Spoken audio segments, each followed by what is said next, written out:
What's up, fellas? Yeah. Got a special guest tonight. Got the roommates up in here. Hey, that's trademark, brother. That's trademark. That's trademark. That's trademark, brother. How y'all doing, man?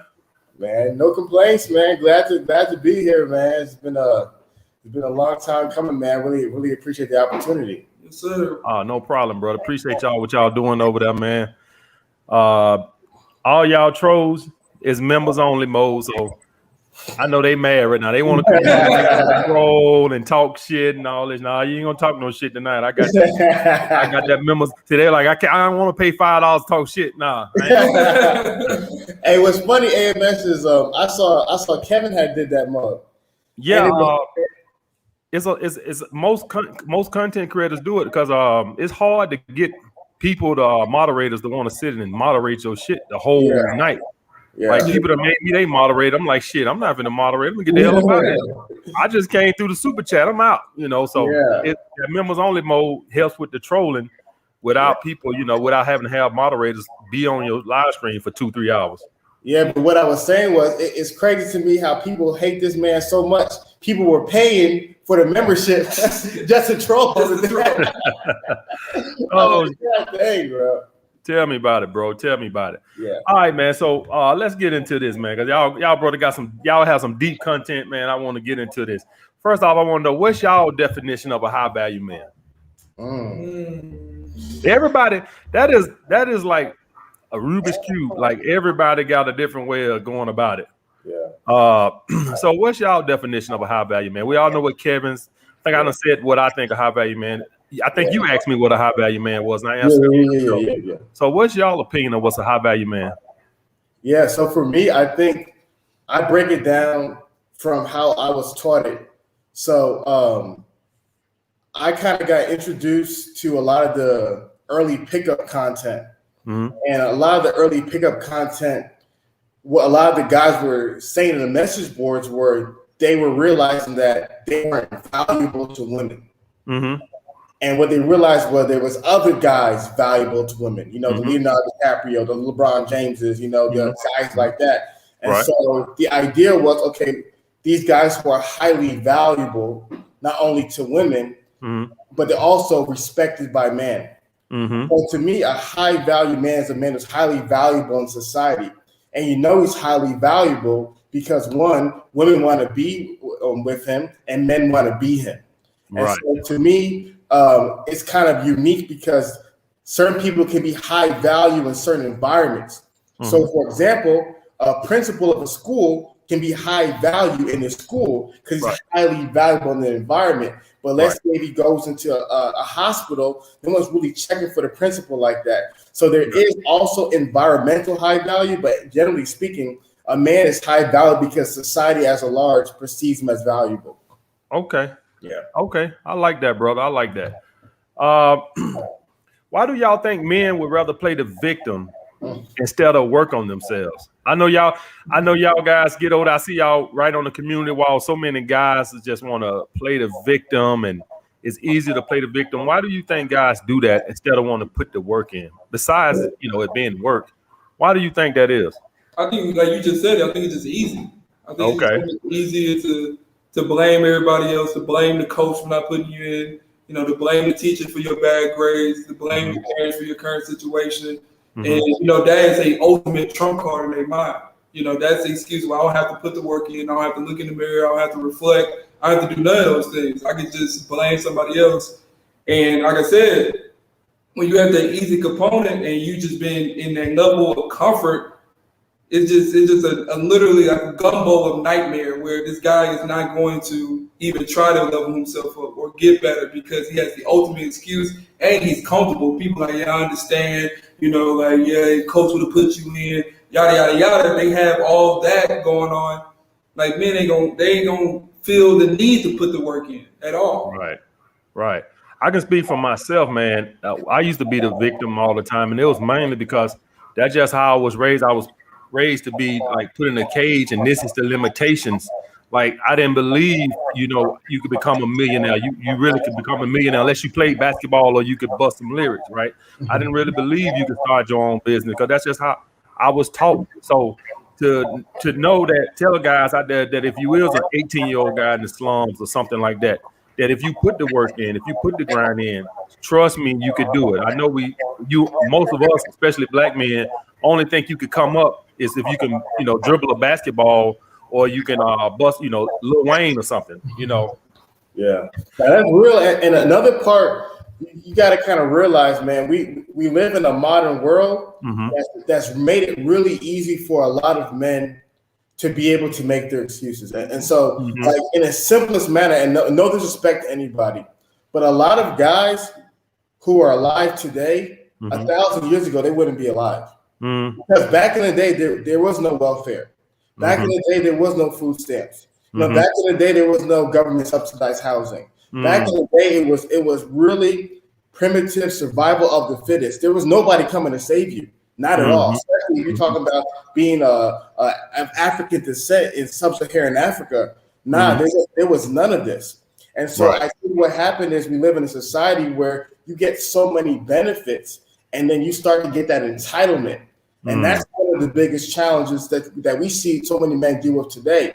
So many men, it's not just that they don't want to put in the work. They feel entitled to the outcome. They look at a guy like AMS and they feel like, I deserve AMS's women. I deserve AMS's money. I deserve AMS's respect, because they're not understanding the world that other men have come from having to build, because so much has been given to you. Like nowadays, if you're hungry, you can go down to Walmart, get food. Back when you had to go out and hunt every single day. It's cold, you go turn on the heater at your house, your mama paying the bills. Back when they get to go hunt, go out and get firewood. So many men don't understand that the world we evolved from. If you were a man, you made excuses, you would have died. Straight up, you would have died. Wow, bro, that was pretty deep right there. Thank all my guys for the super chats. Peter, yes, you can call in once I get through interviewing the brothers without a mic. It should work.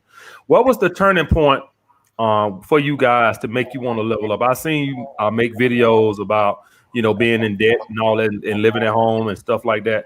What was the turning point that just said, I still remember the day like what mine was. I want to know, what's y'all turning point?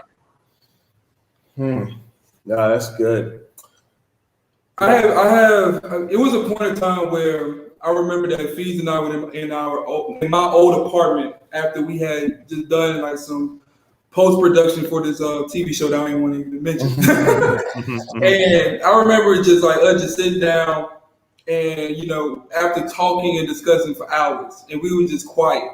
And we just, looked at each other in the eye. We were like, we're gonna give ourselves, we're gonna bet on ourselves, we're gonna give this platform a year, and we're gonna go hard. And it's a level switch that I have seen Fees make, which is like, that is the kind of approach and that's the kind of discipline and action that you need to create to be successful. And so from there, it just took off, because we just betted on ourselves and we wanted this more than anybody. Especially during that time, as far as the content creators and other podcasts and YouTube channels that was with us, that was, we was comparing ourselves to, they're not here anymore because we outlasted the competition, because we wanted more, because we out-strategized and things like that.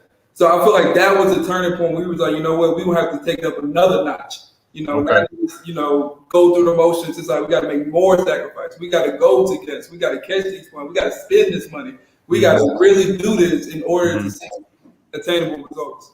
No, that's good. And to me, I think Chris hit it. But to me, I think there's many moments in my life. I don't want to, go through my whole life story, but it's many moments in your life, because there's always another level, right? Like right now, AMS, I don't got to say how much money he's making, but AMS is living great. But I can only imagine there's another level AMS wants to hit. So I feel like when you're a man on that leveling up journey, there's always going to be a point where you're going to reach a certain level, and you're like, now I got to go up with another notch. So I feel like that story that Chris shared was like when we were at level like 4, you have to go to level 5. You know what I mean? So it's like always a new level to take, and it's always a moment where you as a man hit the crossroads in the road, and you either take the road of complacency and whining, or the road of sacrifice and work. And so I feel like in that moment, we definitely took the road of sacrifice and work. Where do you think the line should be drawn at as far as the risk? Like should a guy just do what I did and pack up and move to New York with very little savings? Is that like how much risk do you think between, being safe, or should you just throw caution to the wind and just go out there completely like me and you did? Man, I think each man has to ask himself that question. Mm-hmm. My father, I love my father to death. He's one of the greatest men that ever walked this planet. Mm-hmm. But my dad's not a big risk taker. My dad tells me all the time, because he doesn't take big risks, he also doesn't get big rewards. Right. There is obviously family and love and all these great things he's received. But when it comes to wealth or mega stardom, it takes a level of risk, but not every man is comfortable with it. And every man's journey is different. Just like to start the podcast, I literally just moved to Chris's house and lived on the couch with him. Right. Not many people would just pack up their stuff and just move to a random stranger's house. Right. So I think as a man, you have to be able to assess the risk, because what people don't talk about is what happens when you put all in and you lose all your money. So that happened to me. I once tried to get into real estate in 2000 and I think it was 18. I put all my money into it and I lost it all. So I think as a man, you gotta be aware of what level of risk you're able to be in before you assess that, because I think it's a case-by-case basis. Yeah, 100%. It's definitely, you have to use that wisdom and discernment, and you have to really know yourself and have that self-awareness. Because, like Fee said, not everybody is that major risk taker. Right. But there is a line where it's a level that you have to be uncomfortable to really see active change.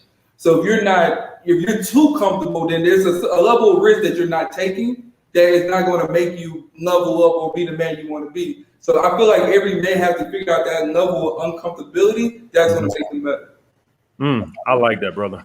Did y'all ever get discouraged when y'all was leveling up? Like, I know you said you lost all your money and stuff like that. Did you ever feel like quitting and just going back and doing a 9 to 5, or did you just never get discouraged? Let me tell you a quick story, AMS.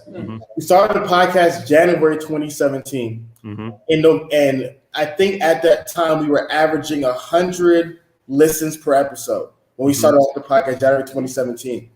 It was November 2017, and I think we had 60 listens.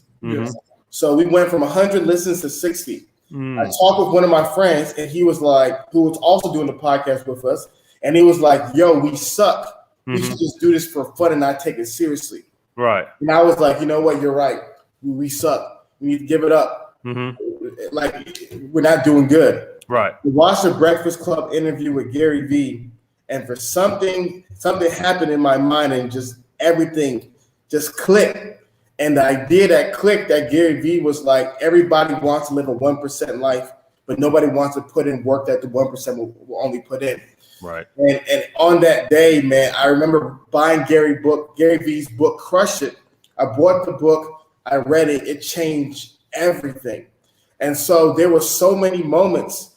I call it the hero's journey. There's so many moments on the hero's journey. Think about whatever your favorite movie it is, where the hero reaches a point where he wants to give up, where a hero reaches a point where he's like, screw it, there's no hope. It's all over.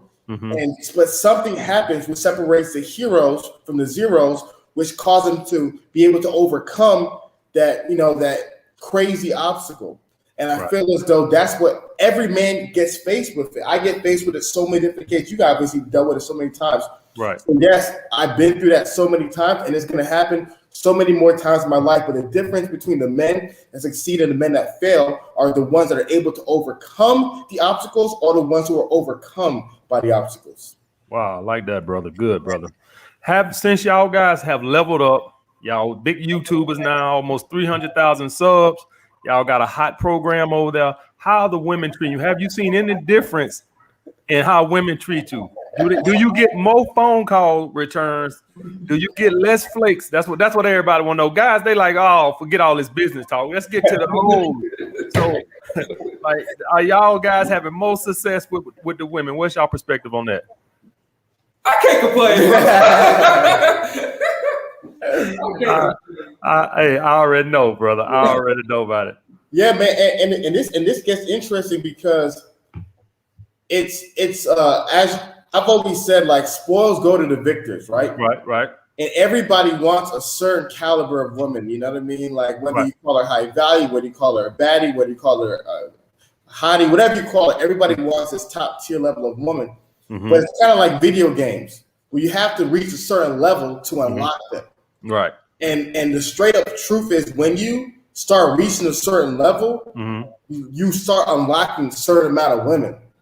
Well, and so it always interests me when guys who are not on a certain level are talking about they're dealing with a certain kind of woman. As you and I both know, especially when you deal with these higher tier women, they have options. And the same way, if you would choose a feminine woman over a masculine woman, she would choose a masculine man over a feminine man. The same way you would choose a fit woman over an overweight woman, she would choose a financially stable man over an unfinancially stable man. So you start seeing that definitely when you start leveling up and when you start unlocking different levels of success, it's like a whole new characters for the game can now be played with. Now, brother. Wow, that is deep, man. I can say and tell you I've seen a big difference, but we ain't gonna talk about that right now. Now, when I was on your podcast, bro, you was asking me about, marriage and all this and that's over here we call that purple pill, bro. You gonna get married and stuff. Since leveling up, see now remember what I told you on your show? I said, remember what I told you? I said it's easy to talk that talk now. But now that we done leveled up, we got 300,000 subscribers. We got this hot program over here. We living this good life. Are you willing to risk that to marry a woman? Yeah. And so for me, in all honesty, I don't view myself successful. So I think very like that's a little change of mind for me. But I think to me, just from my family background, from what my dad has taught me, from the legacy I'm trying to live, I view it highly advantageous for me. Okay. And I view it highly advantageous for most men. And so to me, yes, I'm still on it. Okay. You don't have say you don't have a little fun for a couple of years. You're gonna sow your wild oats. You see, the honest truth, AMS, is I feel like I've done that. To be honest with you, okay. I feel like for me, I'm in a relationship. I was on it when we met. I'm still in it today. And to me, I kind of already went through that season of life. Gotcha. And so no hate to a man who's still in that season of life, but I feel as though I've kind of passed that season of life right now for me. Got you. Yeah. What were you gonna say? Yeah. No, even for me, it's so much. If I want to remain focused, it's so much easier to focus on one versus so many of them, and having to juggle multiple women's, multiple emotions, multiple feelings, the time, Lord Jesus, the time, the effort. It's just like I can see how it's just so much more beneficial for a man to focus only on one and his family. Right. And I can see how in business that will make me better, as a whole man make me better, because just juggling around multiple women, they want your attention all the time, and they're always hungry every day. Right. How will y'all know when y'all found the one? How will you know? Yeah, well, for me, like, I don't believe in the one as in like there's one mythical person that's perfect and will never have any problems. What I believe, similar to some of the things that you've even taught, is that there are some women who view you as, whether you call it an alpha male, a high value male, a king, whatever you want to call it. There's some women who view you like that. And there's some women who view you as the beta, as a simp, whatever you want to be. So to me, when you find a woman who's obsessed with being on your program, when you find a woman who's obsessed with submitting herself to you and following you, when you find a woman who is an asset, not a liability, when you find a woman who's not a headache, because like I said, to me, guys who deal with girls and guys who don't. Right. Because the guys who deal with women, we all understand why we can't live without them. Sometimes it's hard to live with them, right? And so there's things about dealing with women that are going to be a challenge. And so when you deal with so many girls, you start to see really quickly some girls are peaceful and some girls are hell. This girl might be the baddest thing on the block, but she, like, every day is World War II. Arguments, debating, she complaining, she's whining, and this other girl, she brings you peace. She understands her job is to complement your life. She understands that her job is to improve your life. She understands her job is to make you better. You are the king. And so to me, once a man has found that woman who puts him in that position, who on her own, he don't gotta beg, he don't gotta ask, who on her own puts him in that position, then you can settle down. But for most men, I always say, if she does not view you as that, no way possible. I want to make that clear. I'm not saying every man needs to be married, especially if you don't have the religious convictions that me or Chris have. But at the end of the day, if a woman does not submit to you, does not respect you, and does not sexually desire you, no way, no how, impossible. Never get married to her. Wow, I like that, brother. I like that. Since you guys have leveled up, do you find it harder to stay on your purpose? Because now you got, it's easy to stay focused when your pocket got lint in it. When you can go up and just travel, like you could just wake up tomorrow and say, I'm just gonna go to Amsterdam. Why? I don't know. I just feel like going. When you got money and you can do that, a lot of guys can stay focused when they're hungry, right? You see this with basketball players, right? They work on their craft because they hungry. As soon as they get a little money in their pocket, they ain't nothing like they was when they hungry. That's why we commend the LeBron James and the Kobe Bryants and the Michael Jordans, guys who have the money, but yet they still go put the time in. So how do you stay focused now that money can be a distraction? Yes, to me, it's that always new challenge and that uncomfortability. Like, you always have to find something that's going to get you out your comfort zone and not get complacent. Because complacency kills a lot of men. Like you said, the number one athlete when you popped up mine was Ezekiel Elliott. When he was hungry before he got that contract, he was the best running back in the league. Now, all the Cowboys fans I know see him as a liability. Right. So that's because he got comfortable, he got complacent, and he just let himself go. So if we're trying to preach to these guys high value manhood, leadership, character qualities, we have to make sure that we're putting ourselves in that position every single day.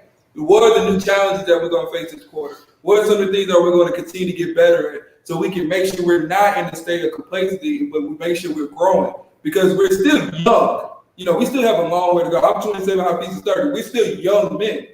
So we have a long way to go. So we always have to consistently challenge ourselves. And I think that is the cure to complacency. Yeah. And for me, I think similar to what Chris has said, like I told you initially, I don't view myself successful. Yeah. Mm-hmm. I don't have, people think, oh, you're doing well. Like I view myself as that same kid who had 150 listens in 2017. I don't have that perception. It means nothing to me. Mm-hmm. And not like in a derogatory sense, like I'm not grateful to God for what he's blessed me with, but that it's always a new level. And so to me, one of the best ways I've told men is that you need to find men who are more successful than you are.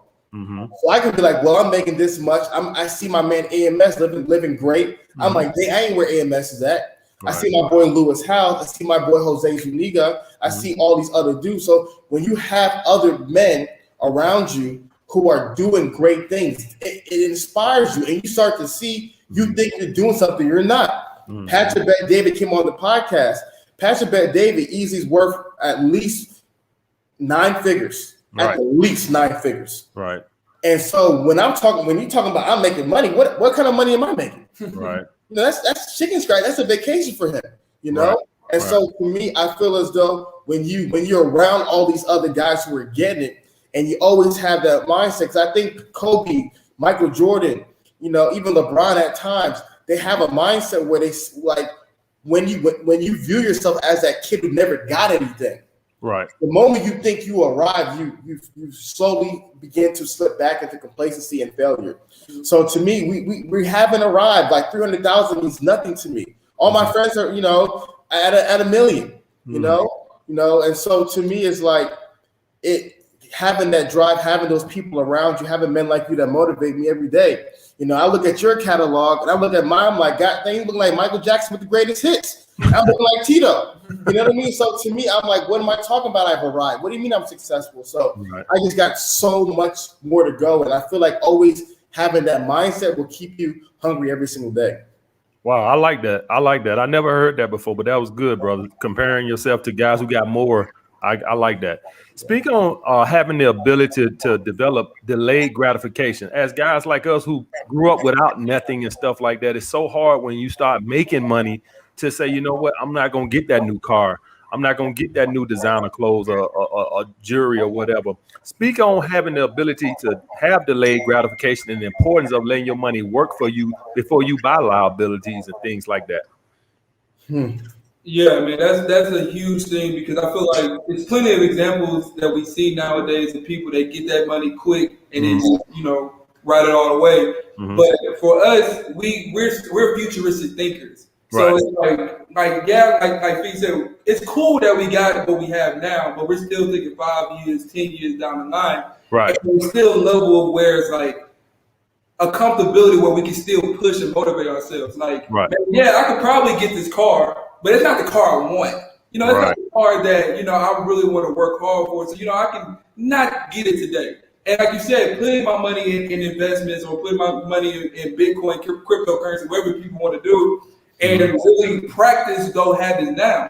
Because as you level up, the more money you're going to get. And if you're buying things now at level 5, when you get to level 9, you may look like you have money, but you might be broke because you are not practicing those money habits. We save a crazy amount of money. So it's mind-blowing if people see how much we save. We probably saving too much. So that's how something that we're always preaching to ourselves because Lord knows I need a new car. I'm gonna let you know that right now. 2007, over 200,000 miles. I don't like getting in the car. Right. And water leaks in it every single day. Right. So every day I'm just like, God dang. But it's always about the message that we're preaching. It's like what message I'm sending. Delayed gratification, really working hard, continue to work, continue to level. Just because you see a little bit of success doesn't mean you just spit out everything that you made. Yeah, and then going back to the point, if you don't feel like you've arrived, you're not comfortable with the money. Right. There's a proverb that says money is like an eagle, in due time will grow wings and fly away. Right. So when you understand that, it's like, man, it's like the money can leave. Right. So to me, I'm not comfortable. And so a lot of people, they think, I arrived, I got this money, I'm comfortable. I'm not comfortable. I don't feel safe with this money. And I always tell people, you got to imagine when you're a content creator, you're like an artist or an actor. There's guys who are Vanilla Ice, and there's guys who are Jay-Z's. There's guys who are designers, and there's guys who are Drakes. And so to me, some people have a season, people have a lifetime. So to me, my mind is like every single quarter, I gotta have a new hit. Right. It doesn't matter if I had a smash hit in 2018. What have I done in 2021? And so to me, when you have that mindset, you don't get comfortable because you know, especially if you follow all these athletes, just because you get one contract don't mean nothing. Like, especially as men, like right now, I'm 30, Chris is 27. Right. Let's say in 20 years from now, how are we gonna be making money? What's gonna happen if all this goes away? 20 years from now, we 50, 47. We still got a long life to live. So you got to have that marathon mentality. And that happens, like you said, when you don't view yourself as arriving and seeing that the goal is a process and not the end destination. Damn. Thank you, bro. That was perfect, man. That was perfect. Y'all guys know the new wave is crypto, right? Y'all, I don't know if y'all heard me speak out on crypto and stuff like that. What are the things that you guys invest your money in that guys should, how I don't believe in crypto or whatever. I'm not going to knock guys who do if you do. But what do y'all guys recommend? What's some things you invest in and recommend for guys to invest their money in? Yeah, so to me, it's all about behavioral finance. So just because one person doesn't mean it might not be the best for you. So I think you have to really figure out what your risk tolerance and what you can do and how can you swallow that investments. So even for me personally, I invested in some apps where it's like a shoe company that's, that was probably my risky investment, most risk investment I have. I got some other brokerage account with Merrill Lynch that's just freaking mutual funds, and it's not super risky, but it's also not super safe. And I have a little bit of money in Robinhood and a little bit in crypto. I kind of just spread, my risk balance. So I got some that are safer. I got some that's like, this can really multiply if it works out well. Whatever the case may be, when I invest money, I think I just automatically lost it. Like if it's gone. That's me, my mentality. If I invest $10,000, I'm cool with losing that 10,000. It's not all my money, it's not all my savings, it's not my whole life, in this one particular area. I manage my risk by investing in other different things. And then also I understand that, it's gambling. So if something happens, I have to be okay with it. So I have to understand this money loses is not going to make or break me because I'm mentally prepared for it. Yeah. Wow. I like that, brother. And let me ask y'all one more thing before I get y'all guys up here out of here, man. What is the dumbest thing? Everybody, when they get that money, regardless of we try to do delayed gratification, we try to have all that, but we all got to blow a bag on something. What is the dumbest thing since you guys been leveling up have you bought that you looked at and said, what the hell was I thinking? Dang, what would be the dumbest thing? Oh, boy. To me, I was on StockX and I actually literally bought some shoes on accident. Literally on accident. Like you placed the bid, I didn't know that if they accept the bid right then and there, it's money gone. So that was, I would say, I ain't gonna tell you the dollar amount, but it went crazy. But it was definitely the most expensive thing I ever bought in my life. So that was something. But besides that, I've been pretty careful. I've been close to buying a car, but I've been pretty careful. Yeah, I'm trying to think. See, Hafiz, he don't buy nothing. He just like, I wouldn't say that. I save all my money here, man. The dumbest thing I probably bought was I didn't even find it that. Probably the most wasteful purchase was in the club, man. I saw the vlog, bro. Yeah, I saw the vlog. Yeah, you blow the bag in there, man. You blow the bag, man. I be spending money in that thing. He lives a life a certain way. Yeah. And he wants that lifestyle, he'll pay that cost. Yeah, man. So probably spent like $2,000 one night, man. Oh, man. And that's the worst, man. Because then the show for the guy talking about some experiences, right? But you be like, damn, that money gone. Fuck that damn experience, man. Yeah. I get that, man. All right, I know y'all guys out of town enjoying yourself, man. I'm gonna let y'all guys go. I appreciate y'all stopping through, man. Y'all show my boys some love on the way out of here. Press that like. Make sure you go check out their program, the Level Up program, the High Value Male program over there on their channel. I'll get up with you guys later, brother. Appreciate you, bro. Thank you. All right.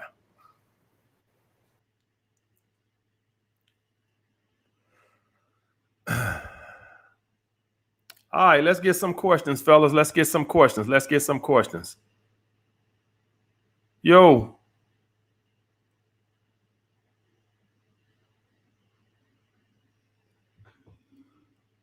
What's up, bro?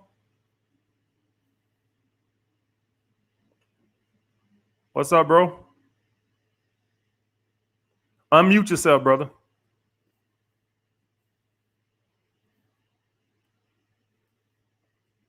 I can't hear you, bro. Yeah, go ahead. Yeah, hello. Now I'm 29 years old. I have an engineering degree, but since the COVID-19 came out, I lost my job. Hello. All right, sorry, hello. Fellas. I don't know what happened. I lost my job. Brother. Go ahead, brother. Yeah, hello. Yeah, go ahead, brother. I lost my job, and that I cannot find due to COVID-19 because they don't want to take a new engineer. And but it's good because it's not my purpose. My purpose is to be a day trader, stock market day trader.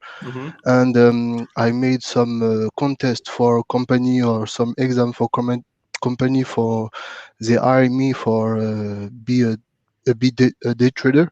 But I know this is my purpose and I'm good at it, but sometimes I have weak feelings. When you see some people have their own place and be more finally stable, and me, I'm always living in my parents' house, and due to COVID-19, I don't have jobs. If you were in this situation, what you will do? And because me, I keep it and I push it because this is my life. I know I'm good at it, and when I don't day trade, I feel like in depression, and yeah, if you were in, and you talk a lot about delay gratification, and it's a job I can make between 250 and 5,000 a year. Mm-hmm.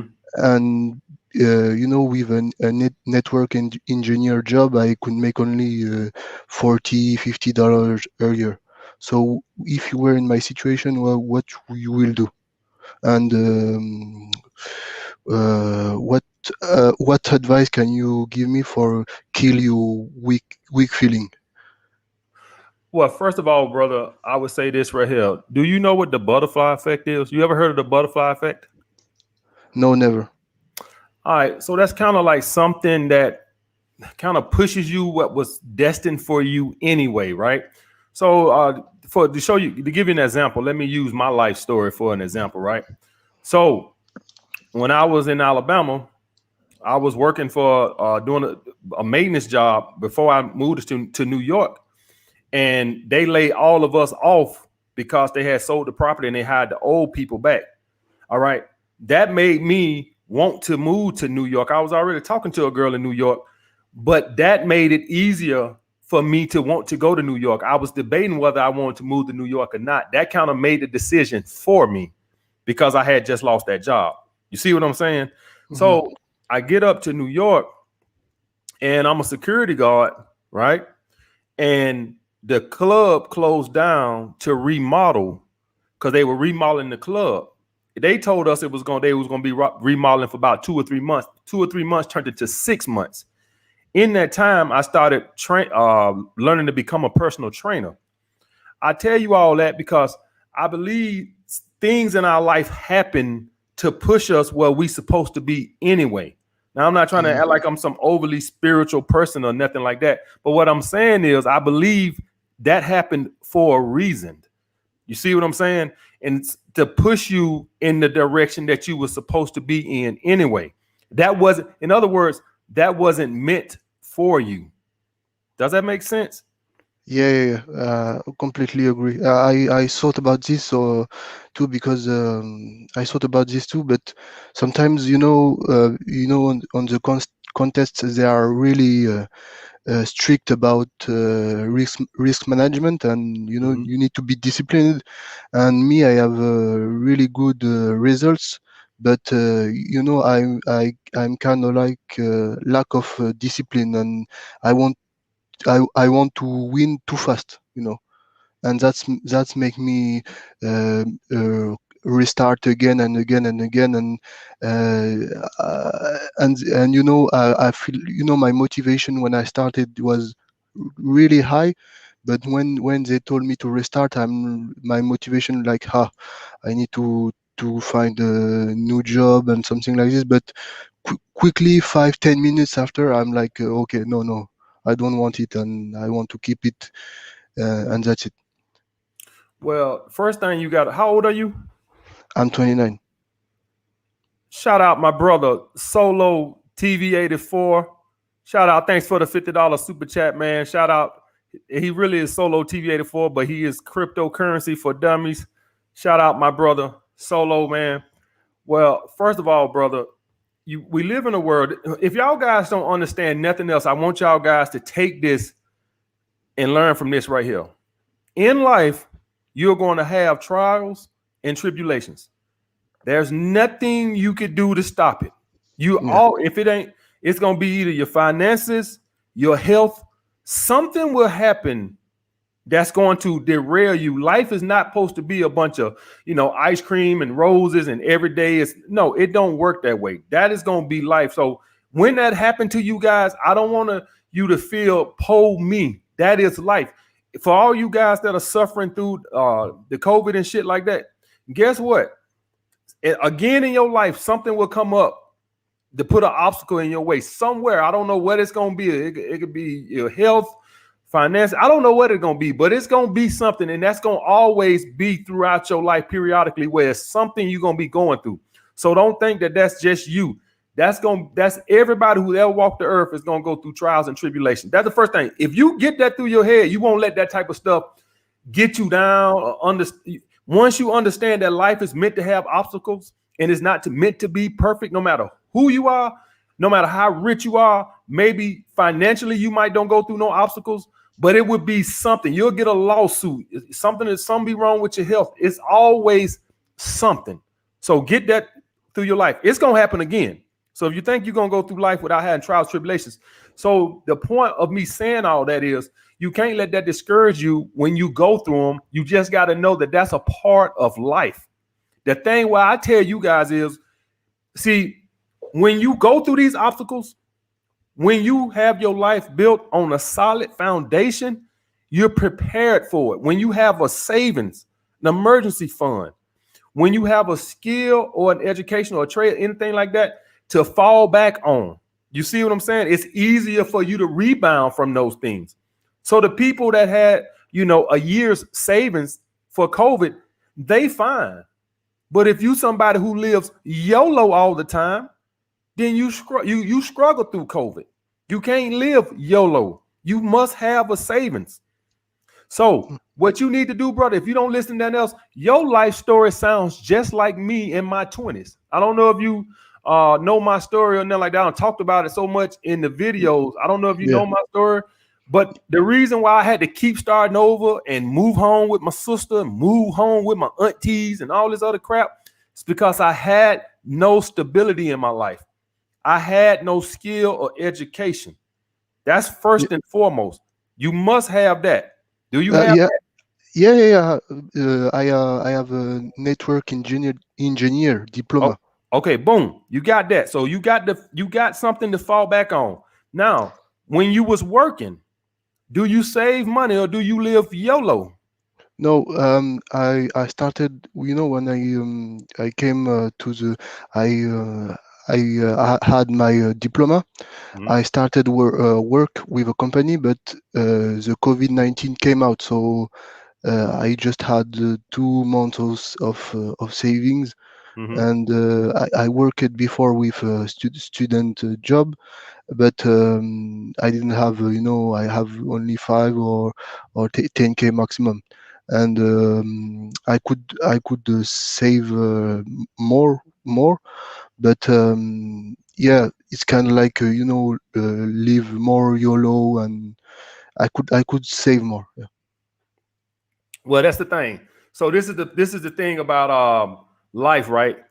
That's a learning experience for you. So to your point, I was not a big saver too. I used to live more closer to my income than I should have. You should always live a little bit below your, the income that you make, just so you can save, right?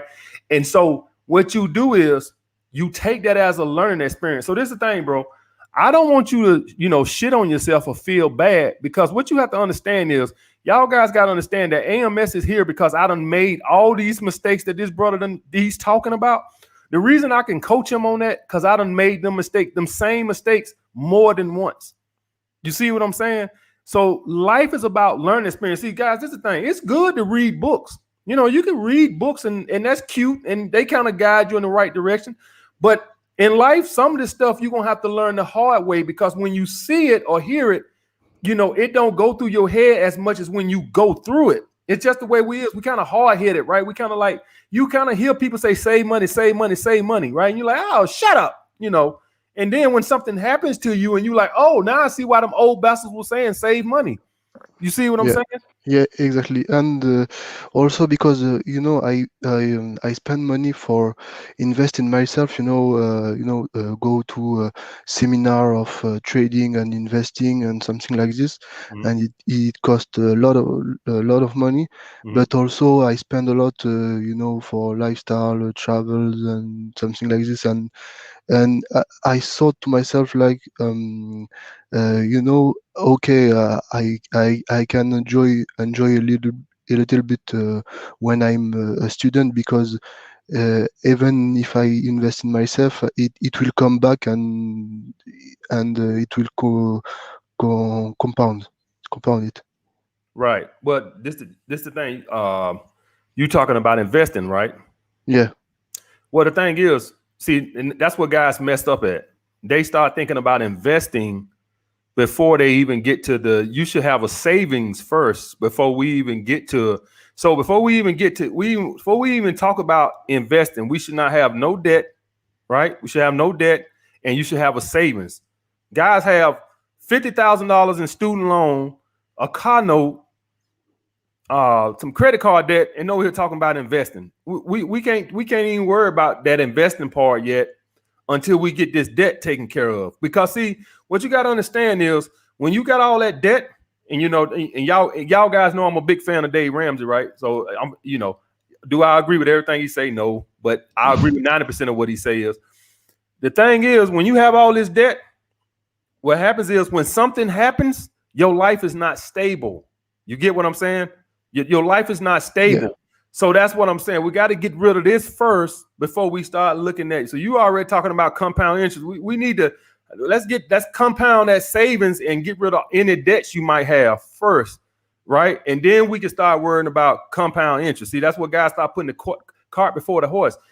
Investing, man, that's 20, 30 years is when you're going to see some real returns on your investment, 10, 20, 30 years. So we can't worry about that. Let's get rid of any debt. I mean, investing. I mean, not investing like in long term, like you invest in the stock market. I mean, investing, like for some, engineer people who want to take more class than in university and want to take own professor for improve their skills. That's what I mean by investing in myself. Well, let me tell you what I know about guys who try to do all that investing into all that type of stuff. Yeah. What they kind of doing is they kind of trying to cover the problem, right? They kind of like, I'm going to do this. I'm going to go ahead and invest in this. Then they do that. And then they find out, well, I really don't want to do that either. And so I don't want you to start masking all this stuff and always trying to take these classes or doing stuff. Well, then when you do it, you find out, well, I really don't got a passion for that either. And so I want you to make sure that what you're talking about investing in, you ain't just constantly trying to find an out.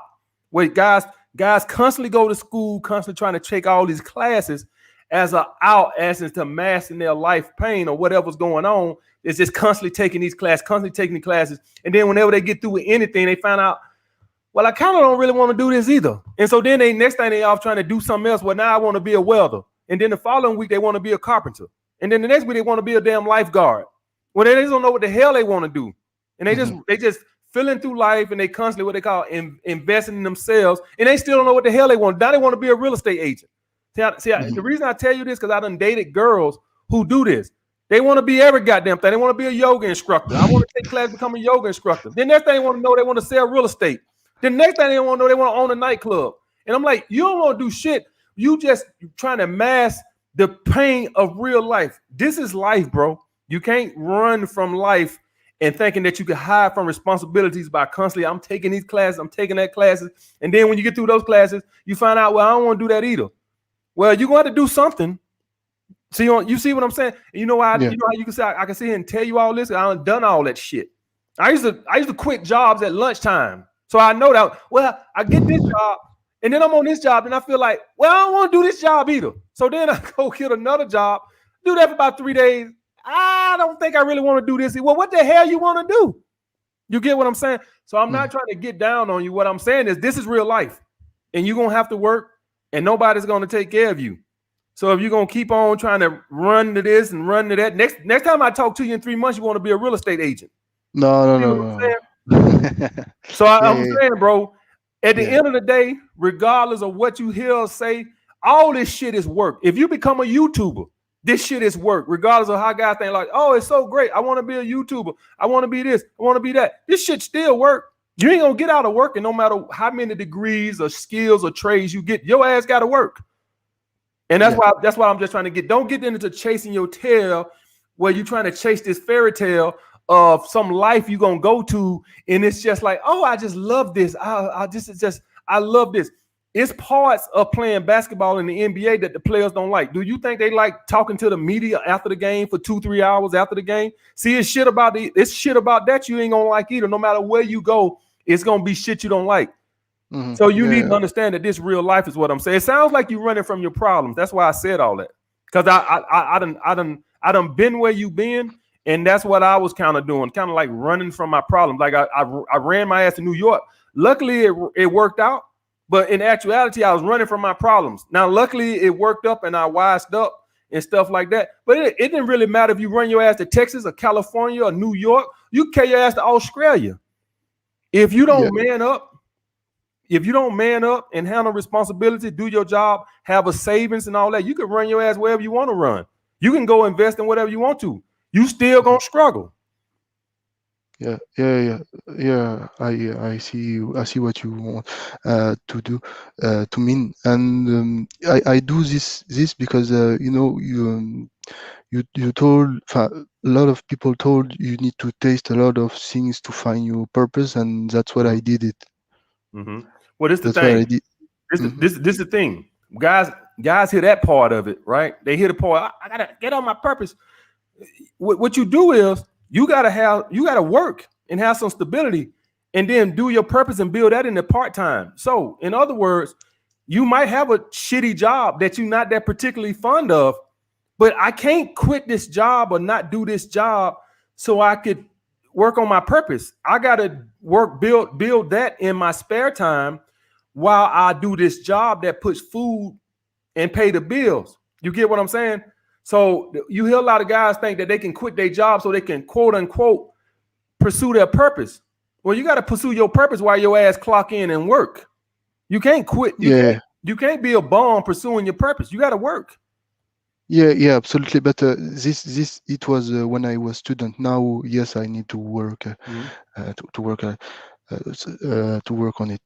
Thank you very much, Jaimes, and I will definitely apply what you told me.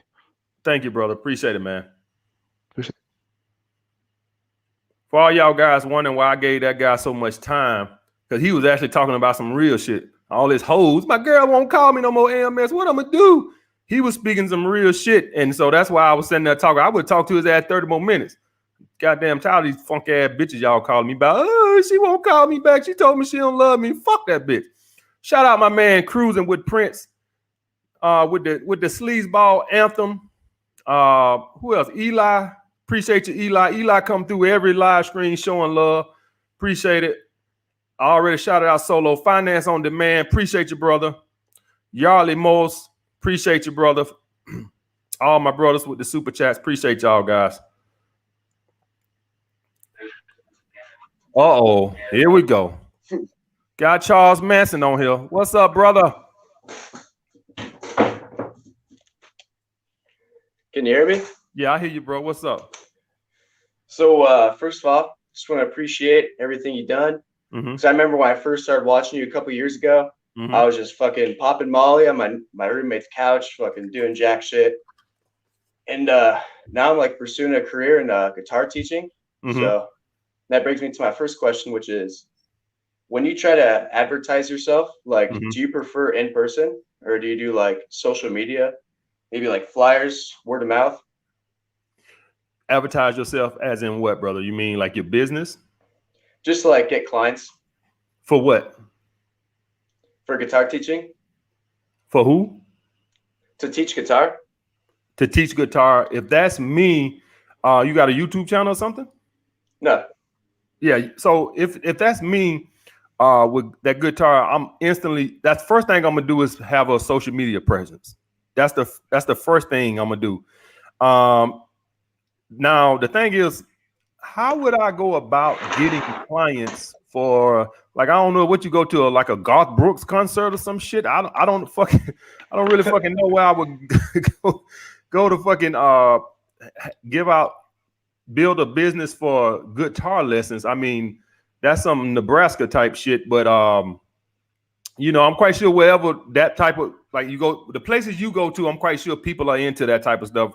that ain't something that the crowds I hang with gonna want no guitar lessons. But like some of the places you go, you probably go to like the places that play the guitar and stuff like that right there.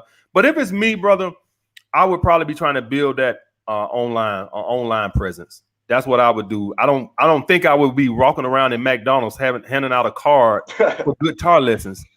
Like I don't know how that flies, right? So I would probably be trying to build a social media presence. And do you think I should focus like more time on the social media, or do you think I should like split up my time between like going out in the streets, like putting up flyers and shit? So this is the thing, guys. Y'all want to know why we're got so much an advantage over guys who was trying to do this type of stuff 20 years ago. Let's say I was trying to be a dating coach 20 years ago, right? So what would I have done? I would have wrote a book and I would have tried to get with a publishing company to promote that book, right? Now I don't have to do that because now I can use social media, which is mass exposure.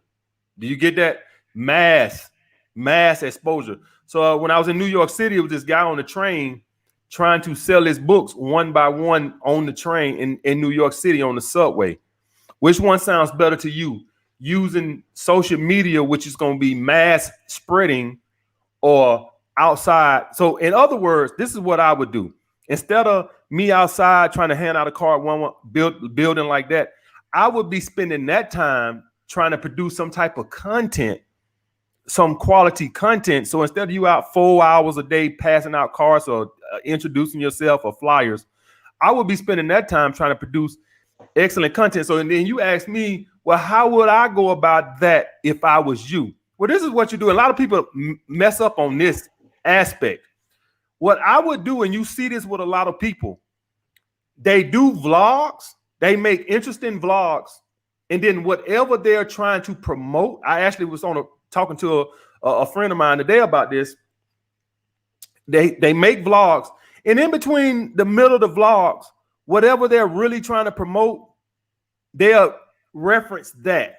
Like you see this with the fitness guys, they'll vlog, and then in the middle of it, they'll say, hey, I got these programs or these t-shirts, and then they get back to the vlog. In other words, the whole content is not about what they're trying to promote, because you're not going to likely build an audience just trying to promote what you're trying to sell. You got to give me a reason to watch you first and like you. And once I like you, now I'll support you, if that makes sense. So like On Me and a Hellcat, he has his clothing line, right? He produces vlogs, he wears his clothing line, and now you want to buy his clothes out of support to him because you like him. You get that? Same thing with my man Chris Jones. You want to wear pump chasers because you in support of him. So whatever you're trying to do, if you capture my eyes and I like you, then I'll support you. And then the content, do you think that should be like some like basic lessons? Because if I put like everything online, people don't have a reason to like actually pay me, they'll just watch my free videos. Or do you think it should be like, shit I'm making, or like different kind of content? So like when you see the fitness guys, they can't say, well, I can't do no workouts, because then they don't have no reading about the programs because they see everything. I can't say I can't give y'all no dating tips on the videos, because if y'all get all the tips on the videos, y'all ain't want to buy my books. You see what I'm saying? I can't say, well, if I'm gonna put videos on YouTube, then why should they join my Patreon? You gotta give people something, and then there's what I've seen, man. If you improve people's life or give them happiness, they'll support you. I got guys over here on Patreon who probably ain't watched none of my videos in a year, but they just support me, or they at the very minimum, they don't need me no more, but they just support me. You see what I'm saying? Because they like me. Like you see my girl China White, that's my homie. Just though the super chat $100. I'm quite sure she's not over here watching the video, getting tips. I'm like, oh man, thank you, AMS, for all these great tips you give me. I doubt that, but that's just out of support of me. And that's the thing. When you build a brand and people like you, they'll support your brand just because of you. You get what I'm saying? But you can't get in the mindset that I can't give people nothing, because then if I get them everything, then they have no reason. I'm not saying you should give them everything, but you gotta throw them. Remember I said feed them scraps. You gotta throw them a bone. You gotta give them something. When you give them something, they like, wow, this is pretty good. Maybe I should get the course or the program or the classes. You see what I'm saying? So that just kind of showing your worth. Showing your worth. You don't got to give out everything, but just show your worth. A lot of people would do it if they just like you. And that reminds me, like when I actually do get people to pay for my lessons, do you recommend I do like one free lesson and then I just like do the standard price? You do like packages where you get like 12 and then fucking, you know, it's like a little cheaper. Well, this is the thing. They say the best way is to do a subscription service, right? Where it's a continuous, that's what I've always heard, instead of like a monthly, a one-time pay all type thing. They say the subscription is supposed to be the best way to go about it. But if you're looking for something that's completely passive, then you would do just a one-time pay all. So like Patreon is a subscription. So that means that it's not completely passive. That means that guys expect me to stay uploading, opposed to if I just said, hey, here's my course and it's $50, that's completely passive. So it's just in which route you want to go. Do you want to be completely passive, or are you content or want to where you have to continuous work as a subscription service? That's going to be a preference with you. I always heard, from what I've always heard, a subscription service is more money. That's what I've always heard. Do you personally prefer the stability, or would you like opt for like subscription? The stability of like, what you mean the stability? So like when, you know, someone pays for like 12 lessons or whatever, you know, they're locked in, versus like someone's subscription, you know, they can leave at any time, you know, cut their losses. Like, what would you prefer? Like make more money with the subscription? Well, see, the thing is, I'm in such an abundance that I always think somebody's going to replace them. You see what I'm saying? That's just the abundance mindset that, okay, people going to come in and then new people going to come in. New people going to go out, new people going to come in. That's the abundance mindset that I have. I'm not in scarcity like that. I always just think like, I think like 10 years from now, I'll still be going, because you're going to lose people come in, right? So that's just your abundance with me. I got that abundance, so I always think like that. And recently I had this client. He was like a younger kid. I gave him a few free lessons, and I asked to talk to his mom to figure stuff out. Then he said he would talk to her. And is that kind of like a no-no with like younger students? Like you should talk to the parent? Yeah, you should. How old? Me or the other guy? I'm 20. The other kid's like 12, 13. Yeah, talk to the parent. Definitely. Okay. Yeah, always. I would say under 18, always talk to the kid. I'm gonna tell you something else too, bro. And you seeing this with a lot of people now, right? On YouTube. A lot of people are putting content on YouTube and they just make the money off of the ads instead of trying to put it behind a paywall. So you see that with the WWE, right? They're you know, they have their own little website where you can go subscribe to their stuff in their package. But what they're doing now is they're learning is, and you see this with a lot of movies now on YouTube, more and more movies are getting added to YouTube. Well, people are learning now that it's more money putting them for free on YouTube with ads opposed to locking them behind a paywall. You get what I'm saying? So what I'm saying is like, say somebody who's a painter, you know, like a painter and teaches paint, you probably can make more money putting this stuff on YouTube with ads and teaching the shit, getting, you know, hundreds of thousands of views for perpetuity, right? On YouTube, making money off of YouTube, giving it away for free, and they paying for the ads, opposed to putting them in a course. You see what I'm saying? Putting just them like right now, how you're doing a live stream, you put it up later, get your ads, versus you know, people paying their money. Right, exactly. That makes sense. Exactly. So I don't want you to discount the power of putting them for free on YouTube with ads. The classes, that maybe that's something you could do. Also, you're gonna make money off that. So put, I don't know, 50 lessons on YouTube or whatever, right? And put the ads through them and people watch them and stuff. That's no different than you having to create a course. But what's the better thing about this? Creating a course, you got to go through all that infrastructure type stuff and, you know, all that type of crap. You also got to go through, you know, dark sites, dark websites where people give you shit away for free or sell it on the dark web, opposed to if it's on YouTube and it's free. I don't have no reason to go look for it on the dark web because it's free on YouTube. You get what I'm saying? So like Rich Dad Poor Dad, his book is on for free on YouTube. with a whole lot of fucking ads. You get what I'm saying? So it's for free on YouTube, but it's got a fucking ad every fucking 2 minutes. So that's all I'm saying is that don't discount the power of just putting shit on YouTube for free and making money that way, opposed to putting it behind a paywall. And do you think there's like, what's your healthy balance between like too many ads and not too many? It depends on how long it is. Me, for like this live stream, I'm gonna go every 10 minutes. For a 15-minute video, I go every 5 minutes. That's just my preference. That's what I do. I think it's a good balance. This is a little longer, so I don't want to go every fucking 5 minutes. I'll do it every 10 minutes because this is gonna be 2 hours, give or take. So is that something you kind of just use your intuition for, or is that something you kind of experimented with? That's something I don't let subscribers. God damn, it's a lot of ass in this motherfucker, man. God damn. So you kind of like, they'll tell you, like you'll find that balance because you guys will tell you in the comments, God damn, how many ass you got? So when you hear that, you like, okay, let me break it down a little bit better. The guys are pretty fair. As long as you don't go overboard with the ass, the guys will tell you if it's too much. They'll complain. They understand you got to make money. But goddamn, I gotta watch an ad every 2 minutes. Jesus fucking Christ, dude. So it's a balance. They know you got to make money. They fair. I never had guys since I've done that. I haven't had no guys complain about the ads. They understand it's a business and you got to make money. So it's not like they don't expect you to do it ad free, but just don't go overboard. Right. And I'm kind of in a precarious situation. So I was an apprentice electrician.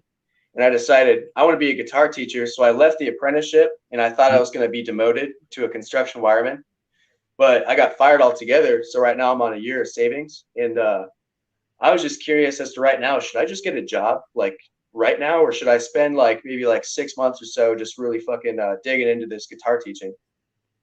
Man, if this is what I tell any guy who's in a situation like you, that you're in a privileged situation where you don't have to be desperate and stuff like that.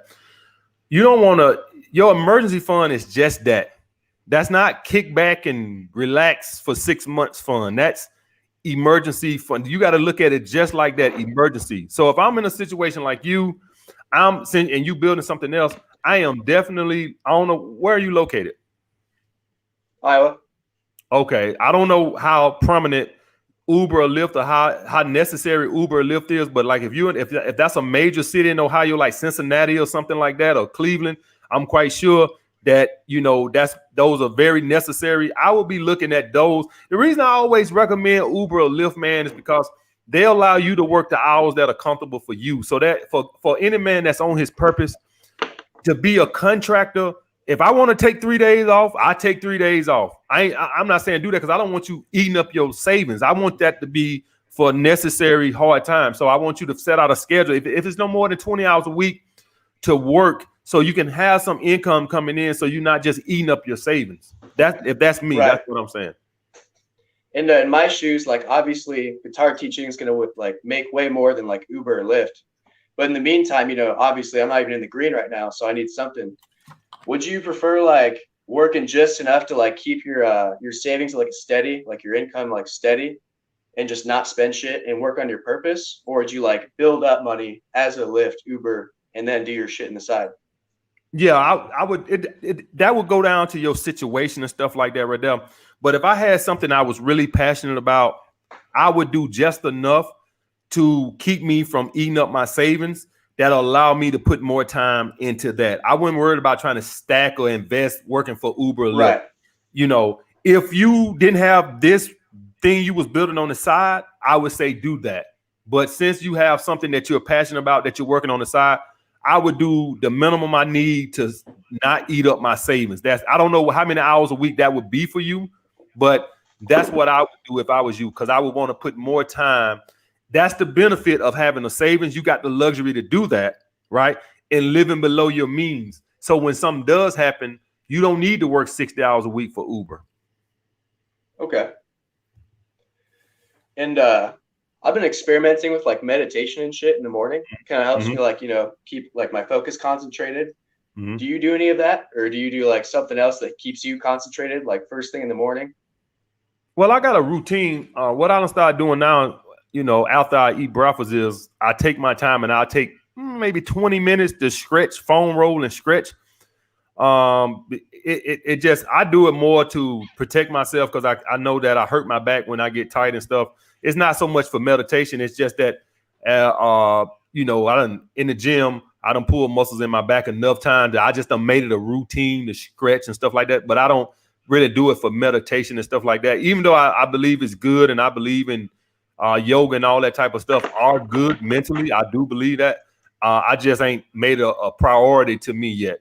But I do believe that anybody who wants to do yoga or meditation and stuff like that, I wholeheartedly believe in those type of things because they've been around for centuries. And so what I've learned in life, man, is that if something survives centuries, it's got to be some good to it. Nothing, you know yourself in your lifetime, how many things done been around, been a little fad, it's gone. Come around, be a fad, be hot for 2 months, gone. Yoga and meditation and these type of things like that been around for centuries. Just that alone lets me know that there's some value in it. It could not survive that long if it didn't have no value.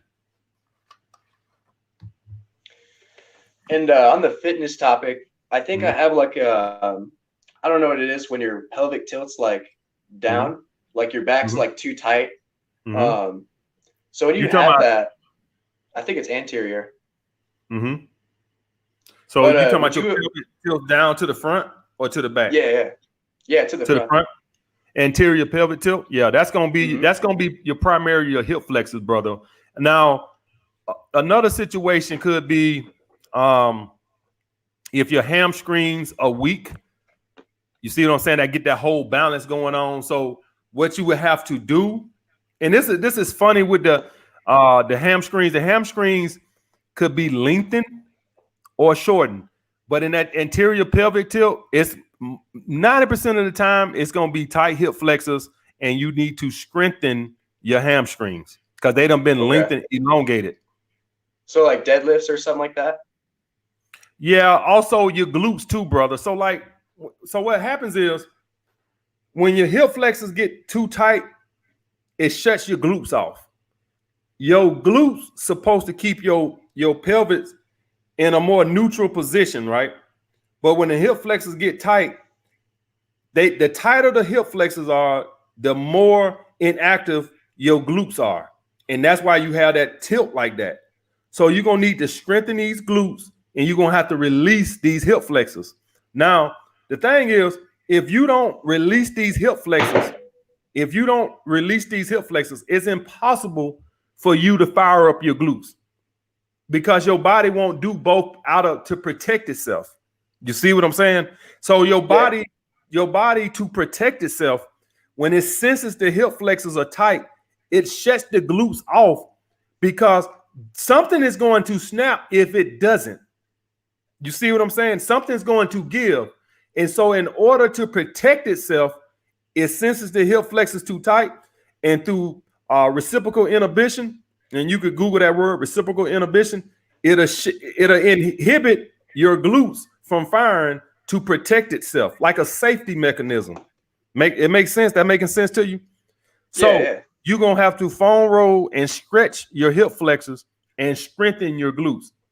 The top priority, a lot of guys, when I tell them this, they go to just thinking strengthen their glutes, and you got to understand the priority got to be to release your hip flexors. If you don't release your hip flexors, the glutes will never fire. Your body won't allow them to fire unless it senses that the tension off of your hip flexors, you done got the tension off of your hip flexors. Your brain is sending a signal to your glutes saying, cut off. And it won't cut them back on until it senses the tension off of your hip flexors. And I guess the other thing I have to add to that is I did a little bit of research, and I heard also, like, did the abdominal muscles have anything to do with that? Yeah. I never fucking worked abs. I'm like, man, if I do squats, I'm like working my abs at the same time, so I don't need to do that. So a lot of people don't know this. Your abdominals actually attached to the bottom of your pubis. You see, a lot of people think it might stop right at your waistline. It actually goes to the between your legs. It attaches to your pubis part of your pelvis, right? And what happens is they get elongated too. So when you get that pelvic tilt, remember I just told you your abdominals attached to your pubic. That's between your legs. You know how the girls take the little scrap and they snap it between their legs. Well, that's how your abs is. It attaches, it inserts down there, right? So what happens is when your pelvis get the anterior pelvic tilt, your abdominals get elongated and they get weak too. And so they won't get back until you get but the thing is, all this goes to the hip flexors. So you can strengthen your abs. You can do abs all you want to, and you could do glutes all you want to until you get these hip flexors to release off of your pelvis. You won't get your abs to work properly, and you won't get your glutes to work properly. The priority has to be to get the tension off of the hip flexors. You're gonna have to foam roll and stretch those first. And you're growing also. You're growing your adductor muscles. You're growing. They are not a primary hip flexor, but they assist in hip flexion. So a lot of people don't know that they assist. Your adductors assist in hip flexion. So they got to get released too because they assist in hip flexion. That makes sense. Okay. And would you, if I do release my hip flexors and I start doing exercises again, I still have that tilt. Would you like focus down on an exercise, or would you just like, hit all the bases basically and just let it ride out? The best thing you got to do once you release your hip flexors is you got to do things that work the body in one unit. You see, you can't. So a lot of guys want to go to trying to work the body, like might try to go doing some glutes that work it in isolation. You got to, at that point, once you release your hip flexors, you want to be primarily focusing on exercises that work the body as a unit. Okay. Not just like squats or something. Squats, stuff like that. Squats, stuff like that combines the body to work in a unit. That's what that's going to do, is that's going to train your body to start firing back up those muscles. That's how the body works. We call that. I'm shutting down. Thank you. Okay, bro. All right, bro. Be good. I guess his girl came in the house and called him. I don't know what happened, but okay. That's what happened, guys. When you red pill and your woman walk in the house, you might have to get off real quick. Bougie Trainer says, what he said, hey, tell that brother to make good car clips on songs on YouTube, then make an online video game. I think that'd be pretty good, brother. Bougie the Trainer. I think that's pretty good advice. Let's see what else we got in here. What's up, brother? Unmute yourself, brother. Make sure y'all guys hit them like buttons, man. Hit that like button. I'm getting a little offended. Go ahead, brother. My bad. I'm just finishing up my protein. So, what's up, AMS? I just want to say thank you for all your advice and shit. So, let me start off first with the exercise. So, I got my little workout station right here because, it's kind of fucked up out here. Lockdown's crazy and shit. No gyms are open. So, I'm able to hit like all my upper body. And I got like a whole training book and everything. I'm managing to do good with push and pull day, but I'm struggling with leg day. So I got like calisthenics, and I was just doing landmark. Sorry, let me switch my camera so you can see this a little better. So yeah, like I was just wondering, you got any advice for like leg day? Because I'm kind of struggling in that part. I got everything else down pat. Let me see. I'm getting a little creative and stuff. I don't really have anybody to be there to watch my my form because usually I'm working out alone now. Right. But a lot of like the motivation's coming from myself and shit. So it's a bit of a struggle. Let me see what you're working with. Let me look at it again. So I got my bench. I got my calisthenic bar. Okay. Do you work in isolation? Like, do you work like a bodybuilder, or do you work like an athletic build, like the body in one unit? Bro, honestly, I'm not even like that educated with training that much. I do supersets, like I do dips, kickbacks. Like this is what I did today. Dips, kickback. I did that in a superset. I do overhead tricep extensions. I did French press, close grip bench press, overhead resistance band extension, and landmine isolation. See, like when I was in the gym, I used to work with the machines a lot, but due to COVID, all the gyms are closed, so I just got to work with what I have now. So at first I was focusing on body weight, so obviously dips. I just try and do it slow and then like close at the end, trying to push together at the end. So I don't know, man. Well, this is the thing, right? First thing guys need to understand that, and this is for all the guys that are still on lockdown and can't go to gyms and stuff like that. The first thing you got to understand is you can't expect to keep the same, the way you trained at a full functional gym at home. Because I was working out when we was closed down for the 2 weeks. Atlanta was closed down. Atlanta was closed down for like 2-3 weeks. That's all. But I had to work. I had to work out in my living room right here, and I did not expect to. What I was doing for legs was I was walking up the stairs with weights in my hand, and so with a weighted vest on. I didn't expect to keep everything. I felt like something was better than nothing. So that's the first thing you need to understand, that if you got big flaring quads, you ain't gonna be able to get the same level of workout at home. You just saying something is better than nothing. Bro, so if I'm you, bro, I swear. So if I'm you, you know what a goblet swat is? A what? A goblet swat. A goblet squat. That's when you hold a dumbbell like this and like under your chin on both sides like this, and you swat down deep like this. Swat down. How deep? Like astragas? Yeah, deep as you can go. Okay. Yeah, deep as you can go. That's a goblet swat. And then now this is the thing. At home, you don't have the weight. So what you got to use? You got to use intensity because you don't have the weight. So intensity is what? Less rest, more supersets. That's what we call intensity, right? I noticed the supersets are working a lot better. Right. So because you don't have the weight, you don't have a 400-pound squat, so you got to use intensity because you don't have the volume, the weight, right? The resistance. So you got to use something else. Use the intensity. So maybe if you was at a full gym, maybe between sets you take 2-3 minutes. Now that you're at home and you can't use those weights, maybe you take 60 seconds. I try to take less than that between supersets. Is that okay or is that bad? Right.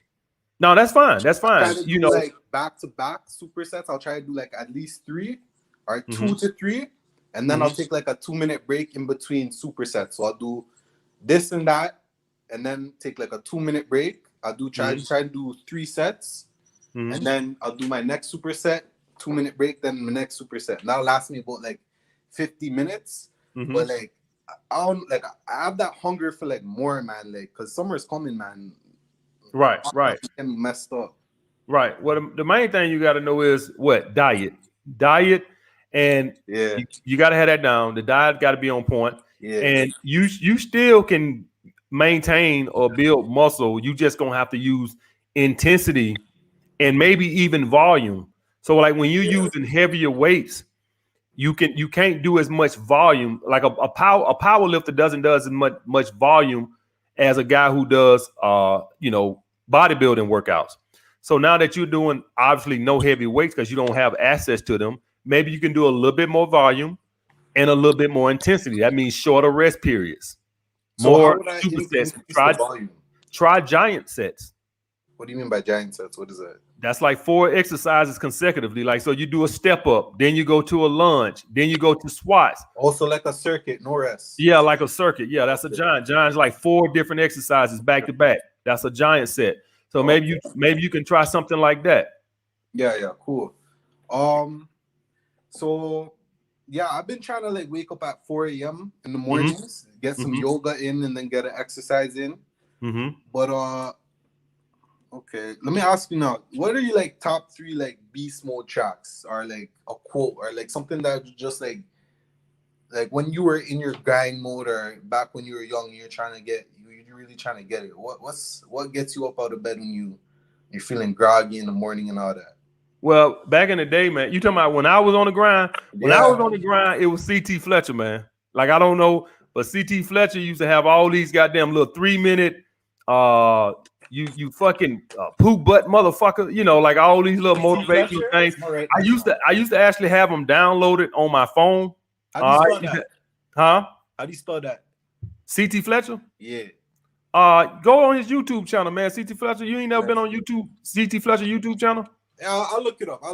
Yeah, CT Fletcher. That's all he used to do. He's a motivational. That's what he used to. So when I was on my grind, man, I used to be heavy into that fucking CT Fletcher bullshit. Okay. All right. So got another question for you. So I'm doing my plumbing apprenticeship, right? And I've been kind of like, because I've been working with my dad like every day and shit. So kind of like, it's a little, I'm wondering if it's really my purpose and stuff. See, I hear what you're saying. You got to build that foundation. Right. So I can stick it out for some more because I've been in it for 3 years now. I don't really see any increase in my pay. I went from like a minimum wage to like $1 above minimum wage. So it has me like wondering, should I stick it out? Should I try and look for another place? Like it might be hard because of COVID. Like I don't know if that's a scarcity mindset or what's your advice on that? Well, understand before you start, I already have the idea like I want to start a business in the end of it when I get my license. But until then, I want to figure out like what skills I need to build to be a good entrepreneur. Well, first thing you need to understand is that you get paid on the value you bring to someone. 100%. So that's what you're getting paid. If you was bringing more value, he would pay you more, right? If you went to somebody and you bringing me value and you came to me and said, hey, this is what I think I should be paid, and you bring me that value and we can talk. So if you somebody who just fucking handed him the hammer and you talking about something, you want a $5 raise, man, you better sit your ass down somewhere. You handed me the hammer, you better hand me that hammer and shut the hell up. So like a lot of guys overvalue themselves and think they should be getting paid more, and all they do is fucking hold a measuring tape. Like, get the fuck out of here, man. So if you're bringing more value, you'll get money. So more money. So if you want more money, what we got to do? First thing we got to do, we got to bring him more value. What I've seen to do that is you got to have more initiative, right? Bro, in other words, don't do the bare minimum to get a paycheck. Take some initiative. Like a lot of people want more money. Well, you go to work. Don't try to do just enough just to keep a job. Have some initiative and say, man, I want to do this. I want to do that. Like when I was doing the construction work back in Alabama, what the guy, he didn't tell us to do this, but what I would start doing is I would start lining the tile up, right, on what he needed. He never told us that, right? So I started having an initiative to bring more value. You probably at work just like, I'm gonna do the bare minimum, man. Just get my check and get the hell out of here. Nah, bro. I don't do it a bit more. Like the mule, bro. That's what I'm saying. Like that's why I feel like I'm undervalued. Like, but if you don't have no skill, that's what you are, the mule. That's why I try to tell guys, if you don't have no skill, that's what you are. You just muscle. That's what you are, the mule. You bring shit. That's it. You have no knowledge. Yeah. To bring to the value. You just a mule. As a mule, the thing is, the reason they won't pay you no more is because if they lost you, I can have your ass replaced by lunchtime, and I can train the guy by the end of lunchtime. And when you that replaceable, that's what happens when you don't have no skill. You easily replaceable. Nobody's going to pay you because it's like, man, I can pay somebody else. I can start them back at minimum wage. You know what? A lot of these jobs, when you have laborers and stuff like that on the job, they really thinking like, if I fired him, I could get somebody to come in and do it at minimum wage. Yeah, that's what they think. It's a skilled trade, bro. That's why I'm trying to really learn it, Right. But you got to pay your dues, and you would get there. Bro, you got to pay. You got to pay them dues. You ain't paid. That's the question I was gonna ask you. Paying dues, bro. I was like, yeah, you got to pay those dues, man. I was on YouTube putting out all this good content. All y'all like, oh, this is great stuff. I ain't making a goddamn dollar. Y'all all the time say, this is good. I ain't made a goddamn dollar for goddamn. I started YouTube, I think like the 1st of November, the end of October, some shit like that. October 31st, 2017. I ain't make a dollar till goddamn like April or May. So like May. So the point I'm trying to say, the thing I'm trying to tell you is that you have to pay those outside of the consultations. I was making money off the consultations, but my YouTube channel didn't get. That was going through the apocalypse. My YouTube channel didn't get monetized for 6 months. So and I ain't start down. 6 months down. Yeah, that's when we was going through the apocalypse. So it took them 6 months to approve my channel, even though I had the subscribers, even though I had the watch time. We was going through that apocalypse. And so they had this backup. So it was 6 months before I made money. You got to pay those dues, man. That's just what it is. So that's you paying your dues, and this will make you. Yeah, I've been paying my dues. That's why I'm almost getting fed up. Because how long you been there? Pardon? How long you been there? Bro, since I left high school, like I graduated high school, not even like the summer right out of high school, started working with my dad. All my friends are calling me to chill. Now I'm working. How long ago that is? How many years that been? I'm 21 now. Finished school when I was 18. All right. I started watching your videos, and it was kind of like all right. At least I'm learning a skilled trade, so I'll be all right in the future. But it's like, all right. So I started security company, making $120 a night. Right. That's when I went to New York. All right. Yeah. 3 years later, guess what I was making a night? How much? 120. Okay. All right. 120. You know why? Why? You know why? You have no value. You just a fucking mule. I went to the manager for about 6 months up to that point at the end, and I was asking for a fucking raise, and he wouldn't give me no fucking raise. And he wouldn't say that. He would say, okay, all right, I'll talk to the owners and stuff like this here. And every month I'm coming to him, hey, you talk to the owners? Oh yeah, we gonna get to that. I got you. How much you want? How much you want? I said, just man, listen, $25 more a night. He said, oh, that's it. That's all you want? That's all you want? I said, that's all I want. I'm being reasonable. Here I go next month. Did you talk to the owners? Oh, we're gonna get round to it. I promise you we're gonna get round to it. I'm gonna talk to them this weekend. Here we are 6 months later. I still ain't got no damn raise. I'm 3 years in, ain't got no damn raise.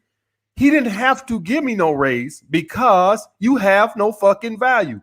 You just a big goon. You guys like you grow on trees. Why the fuck would I pay you more? If you quit right now, I won't even know your ass quit. I'll have somebody ass back there in 5 minutes. You have no value. Head, didn't you? Huh? So you want to bop him in his head, didn't you? Yeah. The thing is, you just a big guy. There's a bunch of big guys, and that ain't no big deal. So if you don't bring no value, nobody's going to pay you. That's why you can't get no raise, because you have no value. They don't care if you quit. If you go in tomorrow, them folks ain't finna call you, tell them, hey man, what's going on? They don't give a fuck. They're gonna have a damn little Mexican out there by lunchtime. They don't give a fuck. You know what? to show you you don't mean nothing to them, they might not even have nobody else. They might say, shit, man, that motherfucker just taking up space in the goddamn way. We don't even need nobody to come fill that in. So the point being, man, is you got to use that. That's what I did. I used that as motivation, that I said, I got to improve my situation. I got to. You rely on him to give me more money. Ain't gonna do it. Personal trainer, though, right? So you improved your situation by becoming a personal trainer, though, no? Right. That's a skill position. Did you hear me talking to the previous guy about anterior pelvic tilt? That's a skill. That's some shit I had to learn. You right now, a regular guy who might think he knows something, don't know that shit. I had to invest my time and money into learning all that shit. Yeah, man. For plumbing, I'm a registered apprentice, and I'm supposed to go to school, but it got delayed because of COVID. So, like, technically on my registry, it says since 2018 I've been doing my apprenticeship. So hopefully, like, because there's 3 levels of schooling, and each time you go to schooling, obviously you get more money because, you know, like what you're saying, the more you know. But it's just like this COVID shit, man. It's like, well, ain't nothing you can do to learn at home so you can be more prepared. Yeah, everything. I got the book that they talk about in school. It's just I haven't really picked it up. Okay, all right. So you should be working on that in the meantime, trying to better yourself. COVID is COVID. That is how I look at COVID is that's just life, right? What you doing now? And when I got laid off at the security job and stuff like that, when I was at home waiting on them to remodel the club and stuff, that's life, man. You're gonna get laid off. You're gonna have COVID. You're gonna have health issues. It's always something. One thing I learned from guys talking to guys doing this is they just think life's supposed to just be one big parade and nothing goes wrong. It's always some bullshit in life. Always. So you just gotta be. You can't let that type of stuff. That's life. It's always gonna be life. Yeah, man, for real. All right, I got one more question. This is I've been having like some popping joints and stuff. Like it's not hurting, but it's just making noise. So I'm like, have you ever seen anything like that? Like where? If I get all different joints, my arms, my feet, like just popping, like sounds like bubble wrap.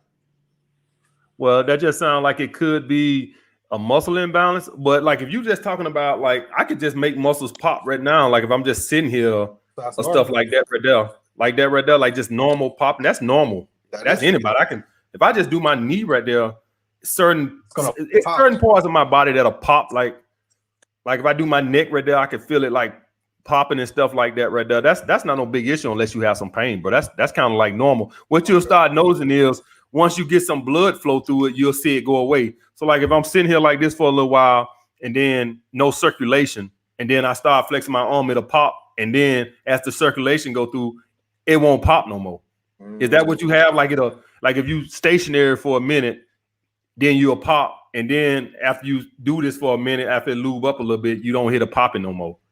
Yeah, it won't be consistent popping, but it's like it's just enough popping with like even my little brothers be like, yo, why are your legs popping and shit? I'll be like, I don't even know, man. Like, you know? Could be muscle imbalance. And how would I fix that? Yoga? No, just foam rolling and stretching, brother. I'm just gonna go on. I'm just speaking on the aspect that it's just not the normal popping that goes on with bones and stuff and joints and stuff. You could have a muscle imbalance. All right, I'm gonna start stretching more then. Cool. Yeah, stretch, foam rolling, stretching. All right. Sorry, I got one more question. This is about social proof. Mm-hmm. So I don't really got like a super popping Instagram, so I've been trying to like work around with TikTok and stuff, and I've been like, I'm trying to just show like what I'm doing on the day to day. It's not even like with fitness or nothing, because I'm not like an expert on that. I just been doing plumbing. So would you suggest to like continue with that, try and build a platform like that as a content creator? Well, the issue what guys fuck up with as in building being a content creator is that whatever they're trying to do, they're trying to build it with that. What you try to do is you try to bring some type of value to people's life, right? That could be entertainment, some kind of knowledge, something like that, as in, you know, in that aspect. And in the aspect, you can have something that you're trying to, you know, promote or something, but that can't be usually what so like say a girl, right, that's trying to sell her apple bottom spandex, right? Yeah. But what she can do is she could post sexy pictures, bikini pictures and stuff to get eyeballs to her content, and that sells the merchandise, right? That's so what you got to do is you got to bring some type of value, and guys got to understand that entertainment, like when girls post sexy pictures, that's a form of entertainment, right? You got to bring, I ain't saying you got to get on there and fucking Speedos. I'm just saying it could be something funny or positive. People love positive quotes or whatever, you know, whatever you do that brings some kind of impact to people, where it's making them laugh or making them think or something like that, or giving them encouragement. Whatever the case may be, when you do that, you got eyeballs to your content, and now you can promote whatever you're doing. But you got to first figure out how to get eyeballs to your content. Guys try to put the cart before the horse. If I got a clothing line I'm trying to sell or promote or build, well, I got to get eyeballs. I got to give you some value first to get that. You can't. This step to this. Okay, this is what I'm promote. For how am I going to build up an audience? What they getting out of it? Why should they click on me? Why should they follow me? What are they getting out of it? That's, you know, that's the world we live in. What am I getting out of it? Why should I follow your page? Why should I follow RK page? Because he got some hair, he got an afro? No. What kind of value you bringing me? Are you making me laugh every day? Should I follow you on Instagram? Are you making me laugh every day? Are you giving me positive reinforcement? What are you giving me? Well, why should I do anything or buy anything from you? What you doing for me? So what are you giving the consumer? The consumer to support you. Why should I support you? What have you done for me lately? All right, I get where you're coming from. Right. So provide value. Value can be entertainment. It can be positive reinforcement. However you want to give people value, and then in return, people open up their wallets. Cool. That's how it works. You give me something, I give you something. All right, you give me nothing, I give you nothing. Cool. That's the way it works. Big up yourself, man. One love. All right, brother. Be good, man. What's up, brother? He is muted. What's up, brother? Hi there. What's up with you, man? Hi there. Can you hear me? Yeah, I hear you good, brother. Go ahead. Perfect. First of all, I just want to say thank you so much. Like you were literally the reason why, I started getting on my purpose, and I'm trying to be an aspiring musician, and all because of your content, Mm-hmm. Yeah. So I just have a question. Thank you, brother. Yeah, absolutely. I appreciate it. So this is just something I want to ask you. Just your thoughts. I've been hearing, some other dating coaches. They were talking about this idea that, like basically, again, like I don't want to mention. Yeah, don't name. Yeah. Don't get no free promotion over here. Exactly. I don't want to mention names. Sorry. So basically, his idea is that he believes that, that, and it's not just him, it's a bunch of other, like YouTubers, but he was saying that the Western world, especially the United States, Canada, and Europe, and you see, it's basically on this verge of collapsing, like economically and also culturally. And it's funny because I keep hearing you talk about investing in the 401k, and he's basically saying, no, don't even do that. That's stupid. The Western world's gonna collapse. There's no point in doing it. You gotta, start your own business, and and stuff like that. But it's other. If it bleeds, sorry? Bleeds. You ever heard that phrase? I haven't. No. Selling doom and gloom. Don't nothing get eyeballs like doom and gloom. I can't believe we in 2021 people still falling for the old doom and gloom. Here comes the end of the world. The end of the world is here. Nothing gets eyeballs like scaring people. When you watch the news, when they're promoting the news, right? Do they ever say, "Hey, kid saved at 10"? No. Hurricane at 10 p.m. They want to scare the shit out you. Nothing like scaring people to get eyeballs. That's the oldest trick in the book, first off, brother. So never go when somebody's trying to use a scare tactic. You never want to listen to it. Okay, so so you're telling me that because like for a while I was like, yeah, sounds great. I should definitely try to start my own business, which is also what you advocate. So so you think this whole Western collapse, just don't even worry about that stuff? Is that what you're saying? No, I haven't seen anything that suggests a Western collapse. I don't know what people get this stuff from, but I haven't seen nothing about a Western collapse. What is causing them to come to this conclusion? I want to know. Yeah, so the thing is that what he was saying is that, he basically gives out 5 scenarios, right? So he said that, one of them would be it would be something like a how was it? Oh yeah, it was just a Europe, like other countries seceding, right? Potentially in Canada, where I live right now in Canada, potentially, Quebec, I talk about seceding, or sort of, like the lesser left-leaning countries, so like like the lesser left-leaning states, might potentially secede, but basically countries seceding, like that'll be the first one. And the second one would be something like a slow progression into irrelevance. Let me ask you this.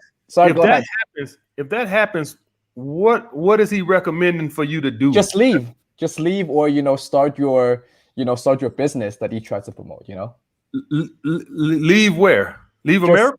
Yeah, leave America. Go to some other country. So he can have all the bitches. so I get it. Okay, I got it now. So all of us leave. And he over here with all the bitches. No. Leave. It's funny because he already left. He's already in somewhere else now. He already left. He doesn't care. He doesn't give a shit. Okay. He already left. Right. He already left. So he's like, I already left. So I'm prime example. Western collapse. You sit there, do whatever, because he thinks that that like the economy is bad, and then he talks about like inflation and stuff like that, and then about like dictatorship, potentially coming in, and he doesn't mention about Donald Trump, but just something along those lines, just like a Western collapse, like talking about something. And it's funny because when people refute him, he goes, "You're missing my point." Go ahead. I'll just end it with this right here on that part. Sure, go ahead. Until the end of time, brother, we always gonna have these conspiracy theory people that always they got planes on video flying through the fucking World Trade Center, and you got assholes still running around here talking about something they was blown up. So the point being is you're gonna always have that. Don't be one of those gullible people that go for that type of stuff. Okay, sure, sounds good. And the other question I wanted to ask you is that like while on that same term, he was also talking about the idea that that like in order in order to achieve maximum happiness, right? Mm-hmm. Like you need money, obviously, because you need financial freedom, and I know you talk about that. Mm-hmm. And the other thing is that he says that you need women, but let me elaborate on that, right? So pretty much, I think that you two pretty much have the same agreement, is that, you know, that like don't try to get married, you know, or, you know, try to date multiple women. All of that is pretty much good.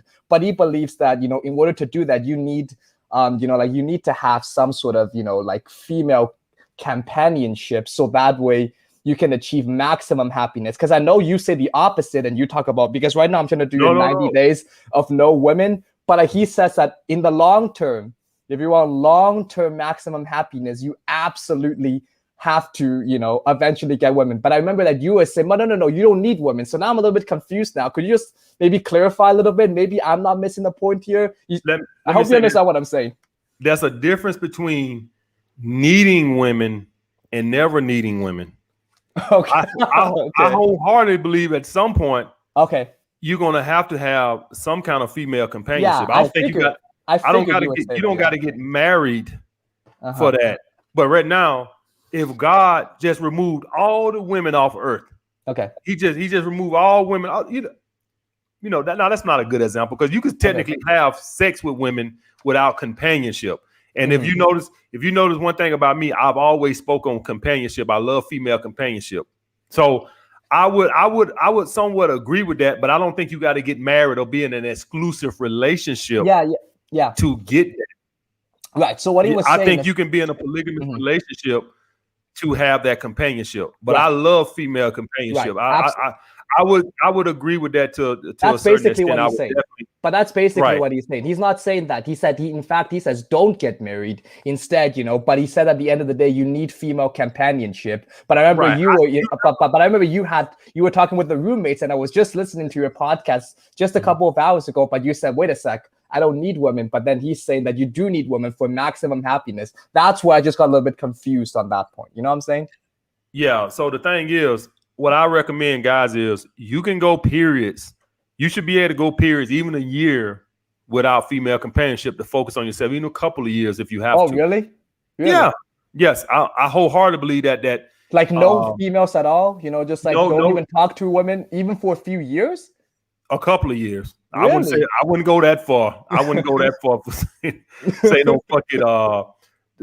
no fucking few years. But yes, I think you can, and you know it can be done, brother, because this guy's in jail, and I don't think they dying in jail. I ain't got no female companionship. Right, but like how happy are they, right? So I guess the question is, how happy are they without it? Because he was talking about the level of happiness if you want maximum happiness. You know what I'm saying? Right. I would agree with that. I would agree with that you probably need to I would, you know what, I won't even dispute that long term, but personally, I can go a couple of years without a woman. Okay. And would I sit up here and say, will it be probably the happiest 2 years of my life? Probably not. Okay. Obviously, having a couple of girls that you have companionship with, you're probably gonna be more happier, right? Let's just be real on it. Okay. But I am speaking on the guys who can't attract women, who have no other choice but do try to level up themselves. Okay. So if you're a guy and you're 500 pounds, and you ain't been with a woman in 5 years, what if shit? You done went 5 years. What the hell? A couple more years while you work on yourself. What the hell? That's gonna hurt. You already been without one for 5 years. You can't take another 2 years to work on yourself and lose weight, and now you've been without. So now all of a sudden you're gonna die. Your fat ass been over here for 5 years, ain't had no pussy. Now you dying. That's all I'm saying. Right. So I think like for a guy that doesn't attract women to take a couple of years to just work on himself, because you ain't getting women no goddamn way. Right. To work on himself, opposed to a guy who's getting women and to just seclude himself from women when he's already getting women for an extended period of time. No. Okay. Would I do that? No, I don't have to. Okay. You get what I'm saying? Yeah, absolutely. And, but I could if I had to. Okay. If I had to. Sure. Yeah, absolutely makes sense. I guess the other thing is that because I know you're in such high demand, so I might as well just ask all my questions, you know, rather than, you know, just because it took me forever to get inside here, so I might as well take full advantage of it. Right. The other one I want to ask you is that again, because it keeps revolving around that. a lot of dating, and including the guy I'm talking about right now, he says that, that like there are 4 ways of like meeting women. And he talked about, cold approach, like day game, like cold approach, approaching women on the streets, or approaching women at night bars, and online dating. And then talk about social circle games. So that would be pretty much, just like, like meeting people through a social circle. Now you advocate that, you should, like you shouldn't do any of those, and rather you should just live your life, have purpose, have hobbies, get out, I mean, I like to quote you, get your ass out the house. I love that. I love that phrase. So again, I guess like I totally agree with what you're saying, but at the same time though, and I also understand like the choosing signals thing, like it all makes sense. But I guess the thing is that if I never, I understand that you do say you have to approach someone, but unfortunately, if like after 90 days I don't talk to a woman, get my courage. Like sometimes I'll walk down the streets and I'll see a woman choosing me. I'll be like, I'm too scared to approach because I didn't even get that courage muscle in. So if you're telling me to keep doing this, right? Like how am I gonna meet women if I just, like if I'm just on my way to go play, like I play tennis, on my way to go play tennis at the grocery store. How am I gonna meet someone like that if I don't even have the courage anymore? Because it's like I completely lost it. Does that make sense? Do you think I cold approach? I honestly think you do cold approach. I do cold approach. Do you think I use online dating? No. I do use online dating. As a tool, right? But you said as a tool. Because remember with Coach Greg Adams, as a tool. So that's what I do too, as a tool. Just a little tool. It's not my main way. The thing is the mindset. Okay. I'm finna shadow some. I'm finna break some hearts tonight. Sure. It's the mindset. What I don't want guys to be in this mindset of hunting women. I want guys to live their life and organically let it happen. What I don't want a guy to do is to leave the house and go to the mall with the specific thing in mind of I'm finna to approach women. Okay. That's what I don't like. I don't like that mindset. If you are going to the mall and you wasn't even thinking about women, you like, I'm going to get these Reeboks. And in that store, you see a hot chick in that store while you buying the Reeboks. You came here to not look at, you not leave the house thinking about women. You came to buy those Reeboks and leave. Maybe get some Chinese food or McDonald's. No, I totally understand. Yeah, I understand that, AMS. And I totally understand that. Like, it's because I watched the Bulldog mindset, and basically, you were just saying that the mindset needs to be there. So I guess right now my mindset is that I'm trying. Like, you don't understand, AMS. Let me explain something to you. It's so difficult. Let me explain something to you. With that ass hunting mindset, it causes frustration. It does cause frustration on my part. I'll be soberly on, even though I'm doing the 90 days right now, but I'm telling you, the first 30 was hard. The first 30 is so hard. Saying. When you have that ass chasing mindset and you don't succeed, it causes frustration. Okay. And see, that's the thing where guys get depressed because of the frustration of their lack of success with women, because they're in that ass hunting stage. When you're in a organically enjoying my life, enjoying my hobbies, and going about your life, you have no expectations. You're letting things organically come to you, so you have no expectations. What do you mean by no expectations? So here's my question: what do you mean by no expectations? Like, if I see a cute chick and she's choosing me, should I just say, "Well, I have no expectations. I'm not gonna go approach you. I'm just gonna walk off because, well, I don't know, she didn't approach me." So, like, is that what I'm saying? Or am I totally missing the point here? I feel like I'm missing the point. Yeah, you're totally missing the point. The point is, when you have in your head of chasing ass, you actually keep scoring your head of your failures. When you are organically letting life come to you, you are free of loss and expectations because you're not in that ass chasing state, if that makes sense. I have no expectations, and therefore a rejection doesn't bother me. But if I'm in an ass chasing hungry state, a couple of rejections starts to get me frustrated because that is the mindset that I'm in. Okay. You see what I'm saying? So it's all in the so, like, if you build your life to be happy by yourself, enjoying your hobbies and with your friends and stuff like that, when you build it and you're on your purpose, what ends up happening is you're free of an outcome because your life is complete. without that female validation. Okay. When you're building your life on female validation, it's gonna be just bound with frustration all the time, because that's the mindset. What happens is you go to bed thinking about your approach, and you wake up thinking about approach, because now women have consumed your life. Oh, okay, I understand now. I don't wake up thinking about how can I tweak my approach today? Where can I go to meet women? Yeah, sometimes I do think that. Honestly, I do. Sometimes, like, I would say the majority. You don't think I've done this? You don't think I've been where you at? You don't think that I've been fucking 18, 19 chasing ass? I think y'all guys just think I woke up one day and I was 40 years old. Y'all guys gonna stop acting like I wasn't at the mall with a fucking piece of paper and pencil in my pocket ready to take numbers down. See, we didn't have cell phones. We had a piece of paper. This how much in an ass chasing state we was in. We would go to the mall with a piece of paper and a pen, because when we get girls be like, oh, I don't got no piece of paper and pencil. And so now you done lost the number because you weren't prepared. So what we would start doing is we would start going to the mall with a piece of paper and pen in our pocket, just so we didn't lose no opportunity. That's how much of an ass chasing mindset that I was in. And when you in that mindset, you always gonna be frustrated, because you know what? Even when you get 3 numbers, you thinking about the 7 that you didn't get, because that's how much chasing ass consumes you. You see what I'm saying? Right. So even when you get a couple of numbers, you thinking about the ones that you didn't get. Damn, I didn't get that fine one. And you're never gonna be satisfied. I'm gonna tell you, man, even when I was banging 50 women a year, you know what I was thinking? What about if my game would have been a little bit tighter? It could have been 100. Right. So the point I'm trying to say is, the more ass just begots more ass. Okay. If you fuck 100 women a year, you still thinking about the 200 that you didn't fuck. If you fuck 200, you're thinking about the other 200 that you did. So that is a winning cause of when you go into that ass chasing, because it's never enough. Okay. You always gonna be thinking about the ones that got away. It's never enough. You see what I'm saying? I'm gonna tell you something, and this ain't me talking, but most guys find happiness when they get what? One girlfriend or one significant other. Yeah. Because now the ass chasing has left.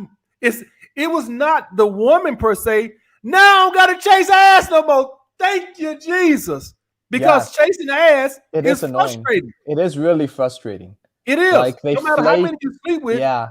Most guys, when they get that one special person in their life, now she gonna break their heart and take all their shit later, but we ain't gonna get into that right now. We're gonna stick to this, right? We're gonna stick to the happy times. All right.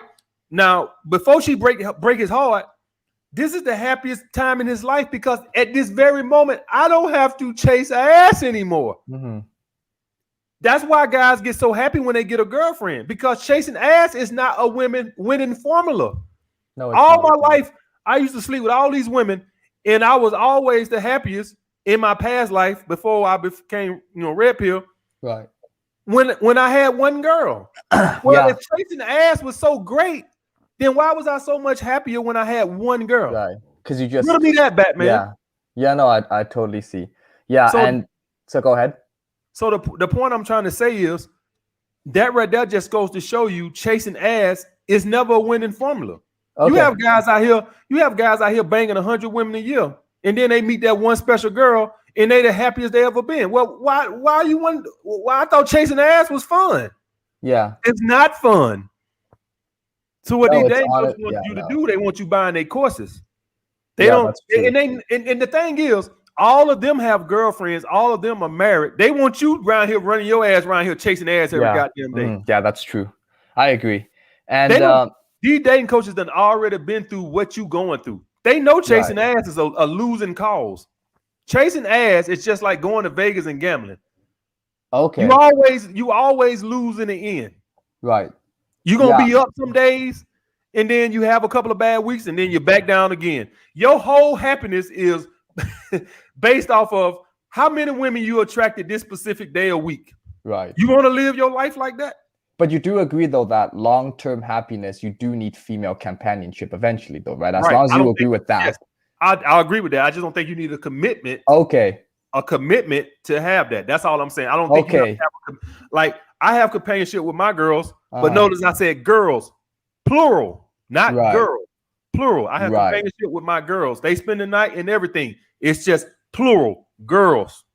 Okay, makes sense. I guess last question before I get going is I don't know, like for me, I keep getting flaked on at dates consistently, and I know you talk about the idea of increasing my sexual market value, but sometimes even when I hit the gym and you know, even without that, still, you know, like, you know, still keep getting flaked. And I feel like maybe because I feel like maybe my race is a part of that, because I'm in such a white centric area, and you know, in American media, as you know, Asian men were so, I mean, right now with the Stop Asian Hate, it's great, you know, it's getting there, but you know, being an Asian Canadian dude, I feel like, you know, sometimes it is difficult. So do you think my race has played a big factor into this, or is it just I gotta keep playing the numbers game and eventually I'll get there? I'm curious what your thoughts are on that.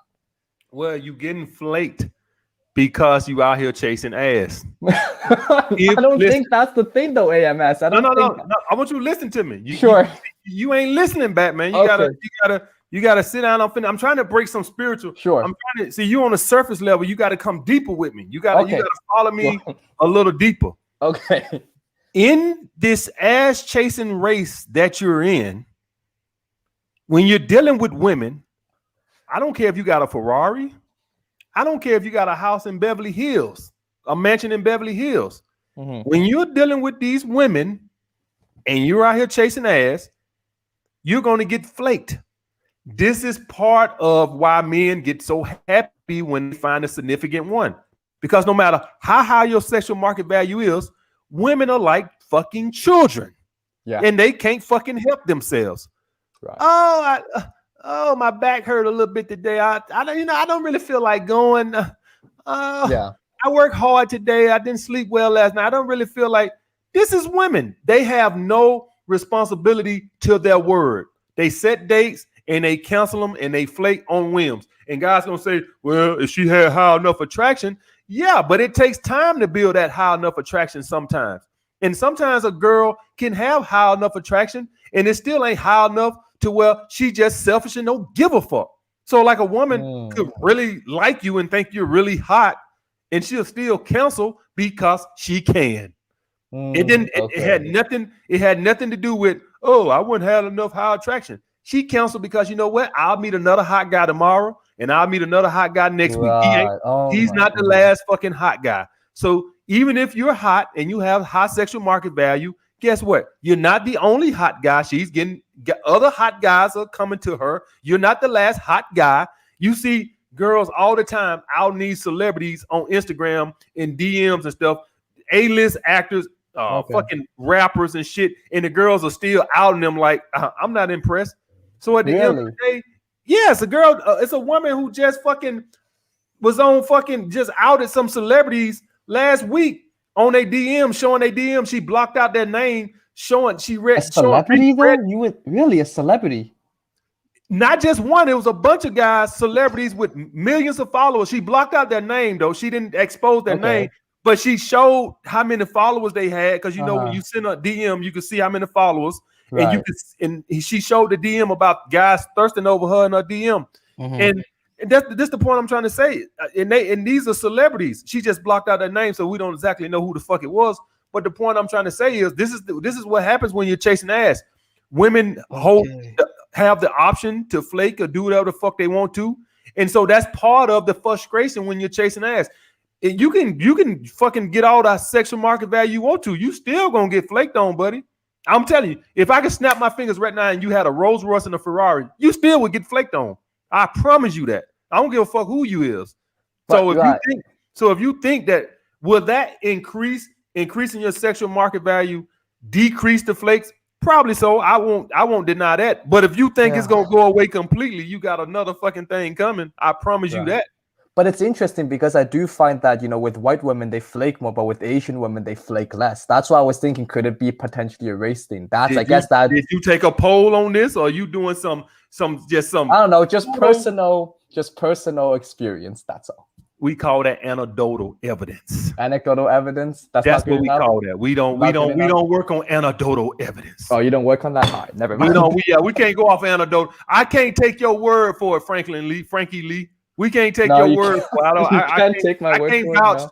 I can't vouch for your research. So I can't work on anecdotal evidence. So all I can do is say that, you know, it could be. Could you improve your sexual market value and decrease it? Yes. If increasing your sexual market value, will your rate with women go up? Absolutely. But if you think it's gonna go like you never gonna have no issue with women, I can tell you right now, you dreaming. You always gonna have some bullshit. Oh yeah. No. Okay. All right. Sounds good. All right. Okay. Perfect. Right. Yeah, that's pretty much good. I know other people want to get on this, so but thank you so much, though. I appreciate everything. No problem, bro.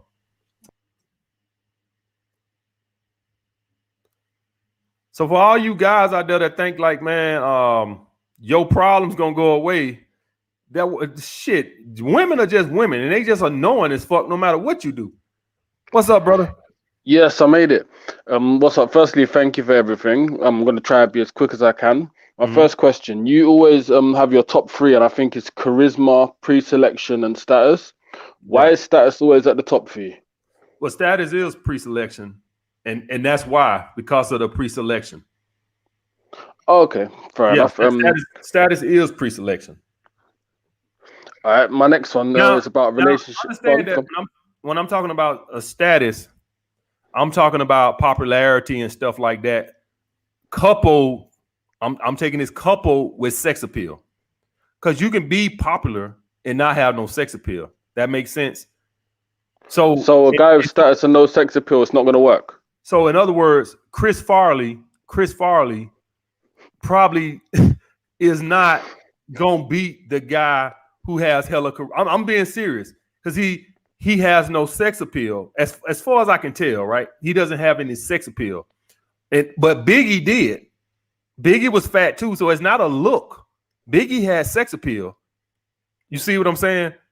Chris Farley, as far as I can tell, I don't know how he is in private, but as far as what I can tell, he didn't have no sex appeal. So you're going to have some people who have status, but they have no sex appeal, and that kind of cancels it out.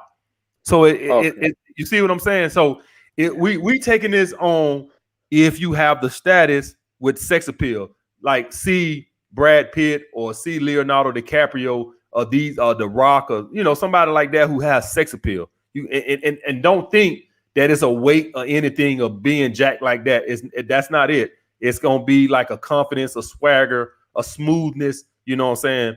That type of thing, not no weight thing, because you got big guys that have that swagger. Okay, then that explains that better. Thank you. Yeah. Next thing is about a relationship progression. So you said in the Purple Pill videos that she's got to bring the relationship to you and then you consider it, right? Mm-hmm. What about smaller progressions? Like, say she comes over for the evening and then it's going to be her staying over. Does she have to bring that up as well? And then you say, yeah, cool, you can stay over. Yeah, if it's a girl that's in my rotation, I always let the girl stay over. I rather enjoy female companionship. And the reason why guys have to understand that female companionship is not the problem. Guys don't know how to make women behave. That's the problem. If you know how to make women respect you, women are fun to be around. It's just when they don't respect you, they become a pain in the ass. That's the thing guys got to get through their head. It's not the women a problem. They just have to respect you. You see what I'm saying? And so therefore, that's why a lot of guys don't enjoy female companionship, because they don't know how to make them respect them. I wasn't talking from the companionship. I'm thinking more about relationship vibes. If like the girl comes over for the evening and I start asking her to stay over, is that me pushing for a relationship? Yeah, or coming across like that. Yeah, I that's something that they bring up. I don't progress things like that. That's that. I let them say, hey, you don't mind me staying over something. I don't suggest it. Okay. No. Yeah. And is it the same with moving them from 1 day a week to 2 day a week, that they got to bring up as well, yeah? Right. I wait till they start complaining that they don't see me enough, or, that's when I say, okay, I'll add a day if they complain about it. I don't just say, hey, how about you come over Tuesday and she's not complaining? You see what I'm saying? Just keep it to 1 day a week. Wrong, yeah. Just keep it to 1 day a week until she starts complaining that, damn, I only see you 1 day a week. that's when you do it. If you want to do it, if you still only want to see her 1 day a week, keep it at 1 day a week. But if you like her and stuff like that, then yes. But I would not do it until she bring it up. Okay, then. And the last one, if the girl finds out your insecurity and then starts bringing it up, and like you punish her for it, and you know tell her you stand your ground and all of that, what do you do after that? If you ever let like a woman get under your skin for poking at your insecurity, that is an attraction killer. You're gonna have to get over that insecurity because that's why she's poking at it. I done had a couple girls try to poke at me about gray hairs in my beard. I don't know why they thought it was insecurity. Maybe they thought it was gonna be insecurity, but I'm like, I'm perfectly fine with having gray hairs in my beard. So what they try to do is they try to, pick at you for things that they think might cause you insecurities and stuff like that. I'm not insecure about nothing. That's why they could never get under my skin about insecurities. I don't have women try, but I'm not insecure about anything. So if you think I'm gonna be insecure because I got great beard, what do they fuck with you about? Your glasses or something like that? How did you guess? Yeah, I know, bro. Listen, I can see them motherfuckers a mile away. So, all right, you got me. Now the thing is, if they see it don't bother you, they'll leave it alone. But she has seen it bothered me already. Because I wasn't ready for it, and she just said something, and she could see it bothered me, and so she did it again. Okay, so the problem is we got to get over the insecurity. That's the issue. The issue is not her, because that's gonna happen again. Women are trolls, right? They little kids, right? So you got to get over the insecurity, and the fact that you're insecure about your eyesight. Come on, bro. That's something that's what God gave you. If he wanted you to have 20/20 vision, you will have 20/20 vision. You got the eyesight. What I always do is, what I don't got no insecurities now, but when I did have it, be insecure about something, always think of something that somebody else have worse than you and say, this is the only thing I got, and I'm complaining. I had a guy on here who was 4'11", and you complain about eyesight? I'm not complaining about it, but when she brought it up, she could see it bothered her. Insecure about it. You insecure about your eyesight, and I had a guy on here last week that's 4'11", and you insecure. So I want you to just think about that. See, this goes to show you what I'm talking about. It's always somebody got it worse, and that's if you think of that when you think about this is nothing. This is just eyesight. Like that being he was 4'11", that's really something. This is nothing. Think about that for a second. When I was talking to him, I'm like, now this is a real insecurity. That's if you're gonna be insecure about that. Don't be insecure about no eyesight.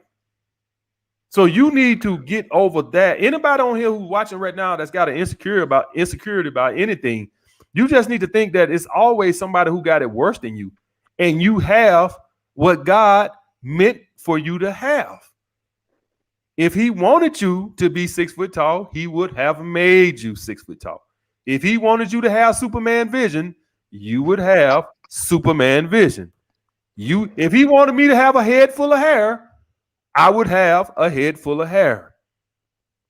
How are you going to argue with God? He gave you what he wanted you to have, and accept it and be thankful for what he have given you, because you could be blind. Did you ever think about that? I'm just trying to throw some stuff out there to help you get over your insecurity, as in to know how much worse it could be. You see what I'm saying? Aye. But even still though, what do I do about the girl's behavior who's trying to poke at it? Say what now, brother? But what do I do about the girl's behavior who's trying to poke at it now? No. You get over that insecurity.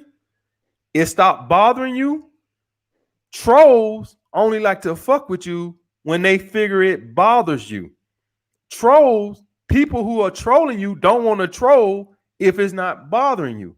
So if it's not bothering you, she's going to stop, because it's no fun trolling somebody that I'm not bothering. Do you understand that? So when I've had girls who tried to troll me, they stopped because whatever they was trying to troll me on wasn't bothering me. Does that make sense to you? Yeah, man. Thank you. That's you get, right, that's key for everybody on here. When people troll you on something, they will stop if it doesn't bother you. They keep going if it bothers you. So you have to get rid of the insecurity. They'll stop. All right, man. Thank you, man. All right, brother. That's everything for me. All right, brother. The worst thing you guys can do is react to an insecurity. That's the worst thing you can do. What's up, brother? Unmute yourself, brother. Can you hear me? Yeah. What's up, brother?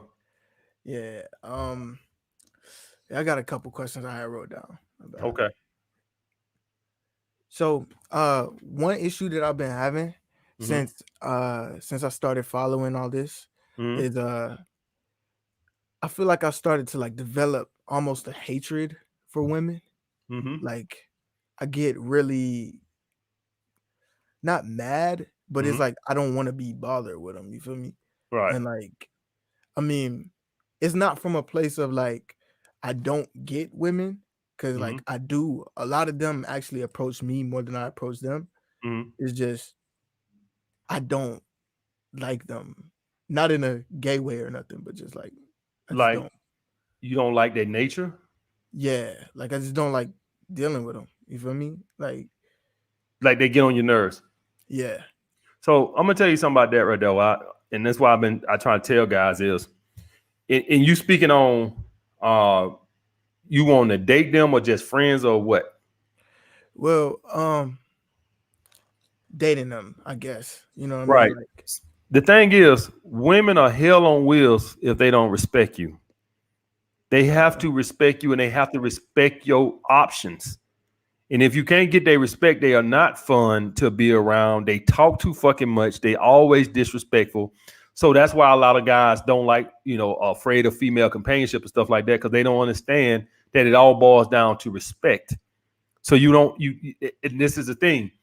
Women, they could tell right off the bat if you up for that bullshit right off the bat. So they test. And when you pass that test, you're telling the woman, I have options. I'm not going to tolerate your bullshit and your disrespect. So it comes right off the bat. A woman will test you a lot of women will test you in the initial meeting. When you go up and approach them, a lot of them will test you right then and there, and you have to stand on that and let them know that I'm not going to be disrespected or you playing all this other shit. I don't need you. You don't say that, but your actions is saying that, if that makes sense. I don't need you. And women, oh shit, I could tell. They could tell. So he ain't playing that. And so a lot of you guys are not earning this respect, and this is why you don't like women. I got one right now, right hand of God, in my life right now that's been a mainstay. She's doing a serious testing right now, right? As in the relationship, not testing me as in our everyday encounters. She's doing a test as in me dating other women and where she stands. You get what I'm saying? So she's doing going through like some serious pullback type shit, right? I'm gonna pass that test because I already know what you're trying to do. You're trying to gain some leverage. You don't know who the fuck I am. I'm fucking AMS. So she's trying to gain some leverage with all this. I need some time to, see what this is, and all. You're gonna go through that as a red pill guy with women wanting you to commit and all this other shit. I'm gonna pass that test, and I won't have no more issues out of her. So that's why you don't like women, because they don't respect you. Yeah, but like, so when they do the little tests and all that, I usually pass them. You know what I mean? Like they respect me, or then why you don't like them? It's like the test itself, like knowing that that's what it is. So you want women to go through that? You want women to go through bypass their hardwiring for you because you special. So thousands and thousands of years of evolution of women trying to test men's strength, and for Michelangelo, they supposed to just forgo all that because Michelangelo is Michelangelo, and he's supposed to be the one man that walked the earth that women don't test his strength. They're hardwired to test your strength. Women do not want no weak, pussy ass man. So they're going to test you. They're going to test your strength. They're going to test your ability to walk away. That's never, ever, ever going away. Have you ever had a dog that you just bought, a newly dog, fresh born dog, that when you first got him, he already knew to go to the door and bark at the door to let you know he need to go out and take a shit? You had to train him to get like that. He don't just come born in the world not shitting on the floor. He gonna shit on the floor. You have to train him. You do not shit on the floor. You have to train a woman how to treat you. They're going to test. Dogs are going to test. You have to show them. Kids are going to test. You don't hate your kid when they come out and they're all bad and stuff, because that's their kids. They're going to test boundaries. Women are going to test boundaries. So that's just life, bro. They don't want no weak motherfucker in between their legs. Yeah. You gotta accept that. That's just evolution, as in the women to test a man's strength. That's never going anywhere. That's not you. That's me. That's the richest guy in the world. That's everybody in the world. Women are going to test to see what the boundaries are. Yeah, for sure. Also,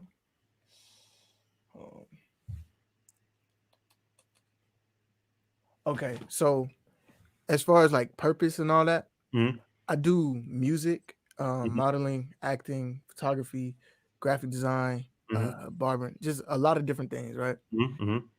It seems like, well, actually, I've proven my skill and results to people over and over and over again, but it seems like they don't take me seriously, I guess, as a professional in what I do. How can I change that?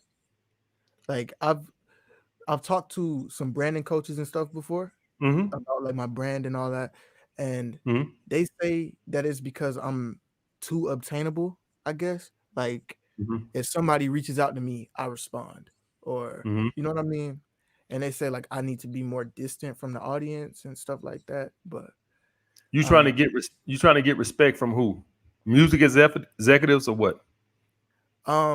Like, I guess the common person, like the audience, you know what I mean? Like, because I'm trying to get from looking like struggling musician to musician. You know what I mean? Or so, what I've seen from fans is when you're more obtainable, they have more respect for you because you're more relatable. That's not been my experience. I don't know if it's different in the music industry, but like now, me doing these live streams, I'm making myself, more accessible to guys, right? But I don't feel like that damaged my brand. Guys like, oh, well, I just talked to AMS, so he's so accessible. I don't know if he was as great as he was before. So I haven't experienced that. Or maybe that's different on your side. But what I've seen is when you make yourself more accessible to they actually gain more respect for you because you ain't got big headed and you're too good for us now. That's been my experience with it. That guys actually say, okay, I know he's making money and this, that, and the other, but he don't think he's too good he's got the big head. Oh, I'm AMS. I better talk to my fans. I'm too good for that. Some people are so big and bold. Oh, I got to have my executives answer my emails because I'm so great. All this other bullshit. I don't do that. I answer all my emails, all that shit. On my Patreon, I answer all the questions myself. So that's not been my experience with it, bro. So what I'm gonna say on that aspect is, with your music or whatever you're doing, if you are doing anything that separates you from the crowd, then you see what I'm saying? That's what makes you. What are you doing that separates you from the crowd? If you just sound like, fucking everybody else or somebody else that's out like a carbon copy of it, then you won't blow. You have to be unique in some type of way. I'm not saying you have to reinvent, music. I'm just saying you have to have a different sound that's different, that brings something to the game. That's been my biggest thing when I talk to guys about this type of stuff is, if you're going to go that route, you have to bring something different to it. And if you're not doing that, then you're just going to be mediocre and you're going to kind of fit in with the crowd. So that's what I'm saying. You have to kind of create your own wave, so to speak, if you want to be great. Yeah, for sure. So focus on trying to make yourself more unique. You know what I'm saying? I don't think making yourself less accessible is going to be the answer. I think coming out with something that makes you more unique and stand out. I think that's what's gonna make you. All right, cool. And one more thing. So I seen that you had like posted recently. It was like a song, like an alpha male song. Yeah. Yeah, I had I made one a while back for I think you had made like a video or something like that. And I was just wondering if you could like check it out or something like that. All right. Yeah, you on Patreon though, right? Yeah. All right, put it on the wall. I'll check it out. All right, for sure. All right, bro. Be good. For sure. Appreciate it. All right.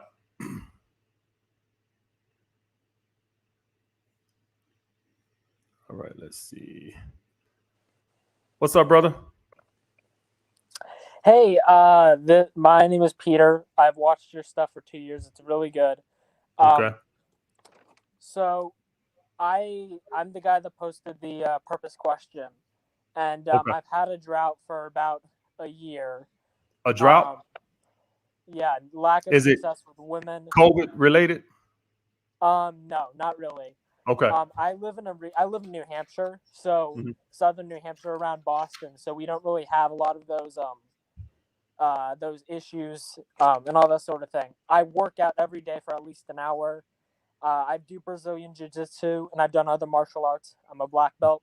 I am at the top of my class. I'm doing really good, and I have an abundance mindset.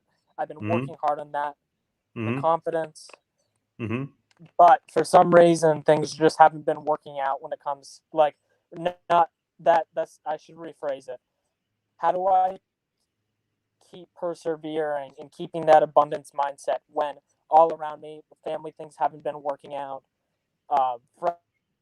Friendships, there's a lot of cornballs, and when I try to reach out to people who are high status, often they think I'm below them, despite the fact that I'm carrying myself. Right. And just females, I'm 5'6". I'm not trying to say that's bad, or I'm not trying to say it's 100% or 0%, but what would you suggest? Right off the bat, when I hear a guy say all that right there, I instantly go to an image change. Now, when I hear that, when I say image, you know what an image is? A completely different look. So when I looking at you now, you got this non-threatening, nice guy look. There's nothing that looks, what's the word I'm looking? Nothing exciting. It's just vanilla. And I just think you need an image upgrade. Like something that gives you some edge. I'm not saying you need 8 earrings in your ear and a fucking tongue ring to your nose, and I'm not saying no goofy shit like that. I'm saying you don't have no edge to you, and that is what I'm saying. That is the biggest issue. Just taking it from here, and I'm just taking it. That let's just hypothetically say you do have the confidence. You're approaching the women right. Just looking at you, I'm getting time for an image overhaul, and so like for me, the beard gives me edge. The bald head gives me edge. You get what I'm saying? I want you to kind of like look at some guys who are good with women, per se, and I guarantee you it could just be the way they dress, but they usually have something that gives them an edge that kind of like makes you want to, a woman look at them and say, you know what I'm talking about? And so don't be afraid to change your image or your look. Your look. Don't be afraid to change your image or your look and play around with it. You don't got to do nothing outlandish. I'm not saying go get tattooed teardrop under your eyes. I ain't say all that, guys. Good. Go get Bam Bam Bigelow tattoo on your, the fireball on your head and all this other shit. That's not what I'm saying. It could be something that's simply just changing the way you dress. I don't know how you dress or nothing like that, but I can almost sternly guarantee you need more edge, and that's assuming that you do have the confidence and your approach is on confident. I'm just taking your word that you have those on point. I haven't seen you, so I'm just gonna take you on work. But just looking at you, you have no edge to you. I've attempted over the year not as much. Can you turn the light on? Let me see how your hair look. Can you turn the light on so I can see how your hair look? Is it okay if I like give me 10 seconds and I can turn on the light? Yeah. Go ahead.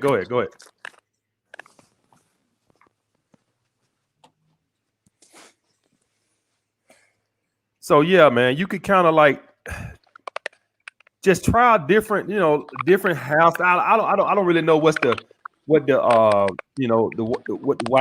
guys are doing for edge, but you definitely could use a little bit more edge.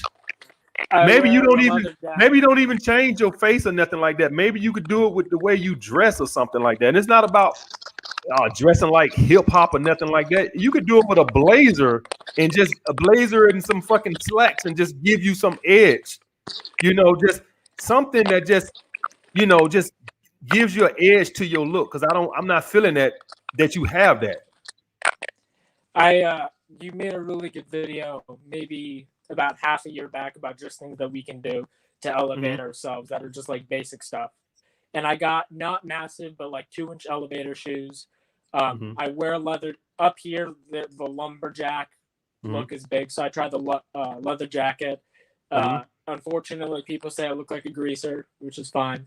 I'm doing all that, but it is what it is, and I'll look into what you're saying. My last question is, so I've had some success with the women, and I work hard, and obviously I need to be aggressively applying myself more. Like I've seen all the other guys sometimes come on here, and I'm going to try to make this quick, and they're like, I'm trying, and I know I need to put in more effort.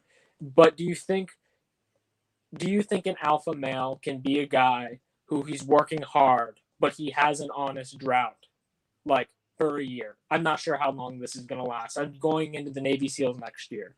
And I don't have a rotation. I try, and I have some success sometimes, and I get some dates, but right. So I hear the guys talking about the beard. Guys, I'm not saying to give him the edge, he has to do a beard. I'm just throwing some scenarios. It might. I'm just reading the comments, guys talking about the beard. That you ain't even got to grow no beard. Maybe it's just fucking change the way you dress and add a little edge to the way you dress. Something that just gives you some edge for the guys that were saying that in the comments. But the thing is, as far as don't worry about the titles or am I alpha male in a drought for a year. Don't even worry about the titles. That's for other people to carry. You don't that ain't helping your situation as in trying to place yourself in a category. Don't even consume that. That's just for writing books and shit. The thing we need to worry about is how we gonna end this drought. So now I'm gonna go to something else, right? So now I got the edge. What is your social life about? And then I say this, man, because a lot of guys, they're boring. Like, why should I hang out with you? What's so great about you? Why should I hang out with you? If I'm a girl, well, what do you have going on? I mean, you own your purpose. That's great. But why should I, what hobbies do you have? Are you fun?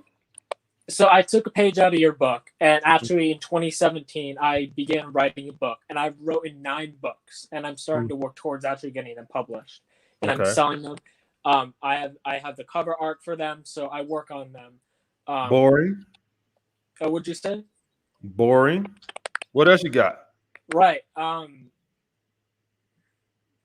So that's good. That's good. The books is good for purpose. Right. But right. What we're gonna talk about on the day? We're gonna talk about your books. What are you got going on in your life? That's interesting.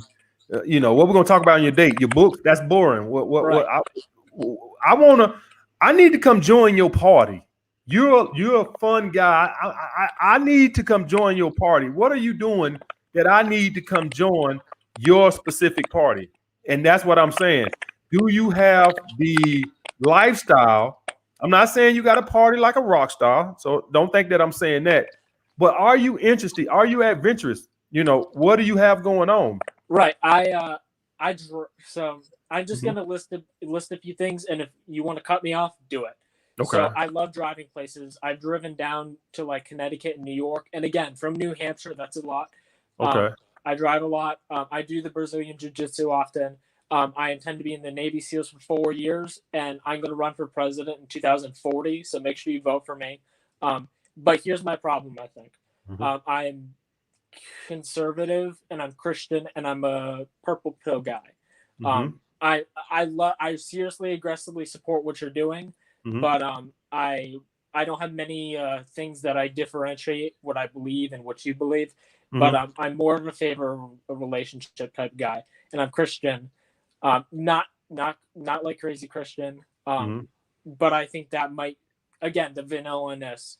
And I stand up for what I believe in, as in, like, if there's someone doing something wrong, like in school, like, or if it.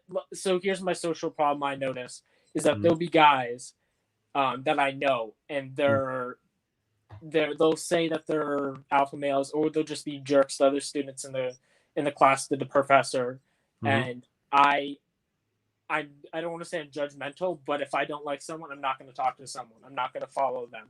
And maybe it's a Napoleon complex, but I'm not sure if that's it. I drive, I work out. I have a lot of ambitions to try to make my community better. I go rock climbing, I go hiking. What do you think? Well, the first thing is I think I finally figured out the problem. So some purple pill guys think just because they're Christian or religious and they're purple pill, that means that they have to date like one at a time. Or the problem is, regardless of you purple pill or green pill or yellow pill, you still have to multi-date multiple women. I know you're Christian, so I'm not going to say you have to sleep with them. You have to multi-date, because women are going to fall off. Women are going to have other options. You're not going to be their top options. So you have to have options, right, to find that one that you want to be with. If you try to go one at a time, you always going to be like that. You should be dating 10 women at a time. You might not be sleeping with none of them. But what you're going to start noticing is this one falls off, that one falls off. So you have these options and you're in control because you're the person with the options. When you're dating one at a time, women are always going to let you down. You're pretty much putting all your eggs in a basket. Even if you're only dating like 2 women at a time or even 3, you have to date several women at a time to find that one you want to be with. And that's how you have to look at it, Christian or not. If you want to maintain your Christian morals, then just don't sleep with none of them. There's nothing immoral about dating a bunch of women, maybe sleeping with a bunch of women, but not dating a lot of women at one time. And so you don't lose your Christian card because you're dating a bunch of women. And if those options aren't usually there. Say that again. And if those options aren't usually there, you make them. You have to make the options. And if you're saying I'm not having an issue, that goes back to my image thing, that the attraction thing. The attraction is not there. You're not a fat guy, so I can't tell you to lose weight. So I'm gonna go off of your look. It's probably time to try a different look overall. Just because you're a Christian don't mean that you have to walk around and look like creeps. You can still have some edge. Joel Osteen has edge. He's a Christian. If you will look at him, he has edge. And that's all I'm saying is you need to have some kind of edge, because that edge is what makes you more attractive. So that's all I'm saying. All right. So just play around with it. You know what I'm saying? Play around with it. It might take you a second, to find out exactly what works for you. You ain't got to do nothing outlandish, bro. You ain't got to go put no earrings in your ear. You don't got to do no stupid. You don't got to go get tattoo eardrops under your eyes. Then you don't do nothing crazy. Maybe just change the way you dress, add a little bit more edge to it. I see. Thank you. You see what I'm saying? Mm-hmm. All right, brother. Adios. Be good, brother. That's all I'm saying. I ain't saying he got to go get no damn tattoo teardrop under his eye. Is that my boy down here? I thought that was my boy. Okay, I'll get around to you. What's up, brother? What's up, brother? Hey, turn it up a little bit, bro. I can't hear you. Can you hear me now? Yeah, I hear you. I hear you. They're showing some love, bro. No questions. Straight from India, man. You're helping a lot of brothers out here. Mm-hmm. Man. A lot of people don't understand, man. It's not about bitches. Right. Exactly, bro. Man, you know what I'm saying? Once you become the highest value, man, right, everything just comes to you. right. Just gotta be in the abundance mindset, man. Just have to show some love. Do your thing, big brother. Thank you, bro. Yeah.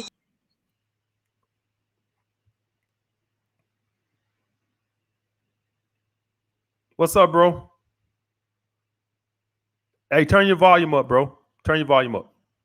Can you hear me now? Yeah. All right. So basically, I'm a law student now. You feel me? I just got in, accepted not too long ago. But I feel like the world as it is now, like the way what they value in terms of like who especially is considered high value, it's changed. Like the landscape has definitely changed. Right. So my point is now, like, how to make you said that you're still in the middle class of men, right? So how do you get to that higher value and get the social status of, you talk about Drake and Leonardo DiCaprio all the time, for example. Well, first of all, the thing you got to do is you got to bring something that makes you unique to the masses. So something that separates you apart to the masses. The thing is, I would have it, but I'm a primary gonna be in the guys side of it. So like, if my status, if what I got with guys was with women, I would have it. But a lot of women don't know who I am because I'm primarily in the guy side. If I was a female dating coach, on the DMs, right? Say what now, brother? You said do all in your DMs. Right, exactly. That's the thing. If you switch it and I was giving women advice, stuff like that, then that would be all women, and most of them will be hitting on me, and that's the difference. So I would have the status. It's just that I'm doing it to the men. If I was a female dating coach, then I would be sleeping with a shitload of women because I have the status to them. I have the status with the guys, but I don't have the status. So when I go out, I get a whole bunch of guys giving me doubt. Man, I'm this, that, and other. Unfortunately, guys, if I had that curb appeal with women. So basically giving something to the masses and being popular, but it has to be in something that favors women. So take, for instance, say a popular football player that's not a transcendent football player. He's real popular. All the guys know who he is, right? But the women don't know who he is, right? So that's what I'm saying. If like, unless you like one of these standout quarterbacks or something, but like say I got a girlfriend and whatnot, but I feel like as I keep moving forward. I think there was another comment, a guy, he said he was a medical doctor, and so we kind of like going to that professional state into the world.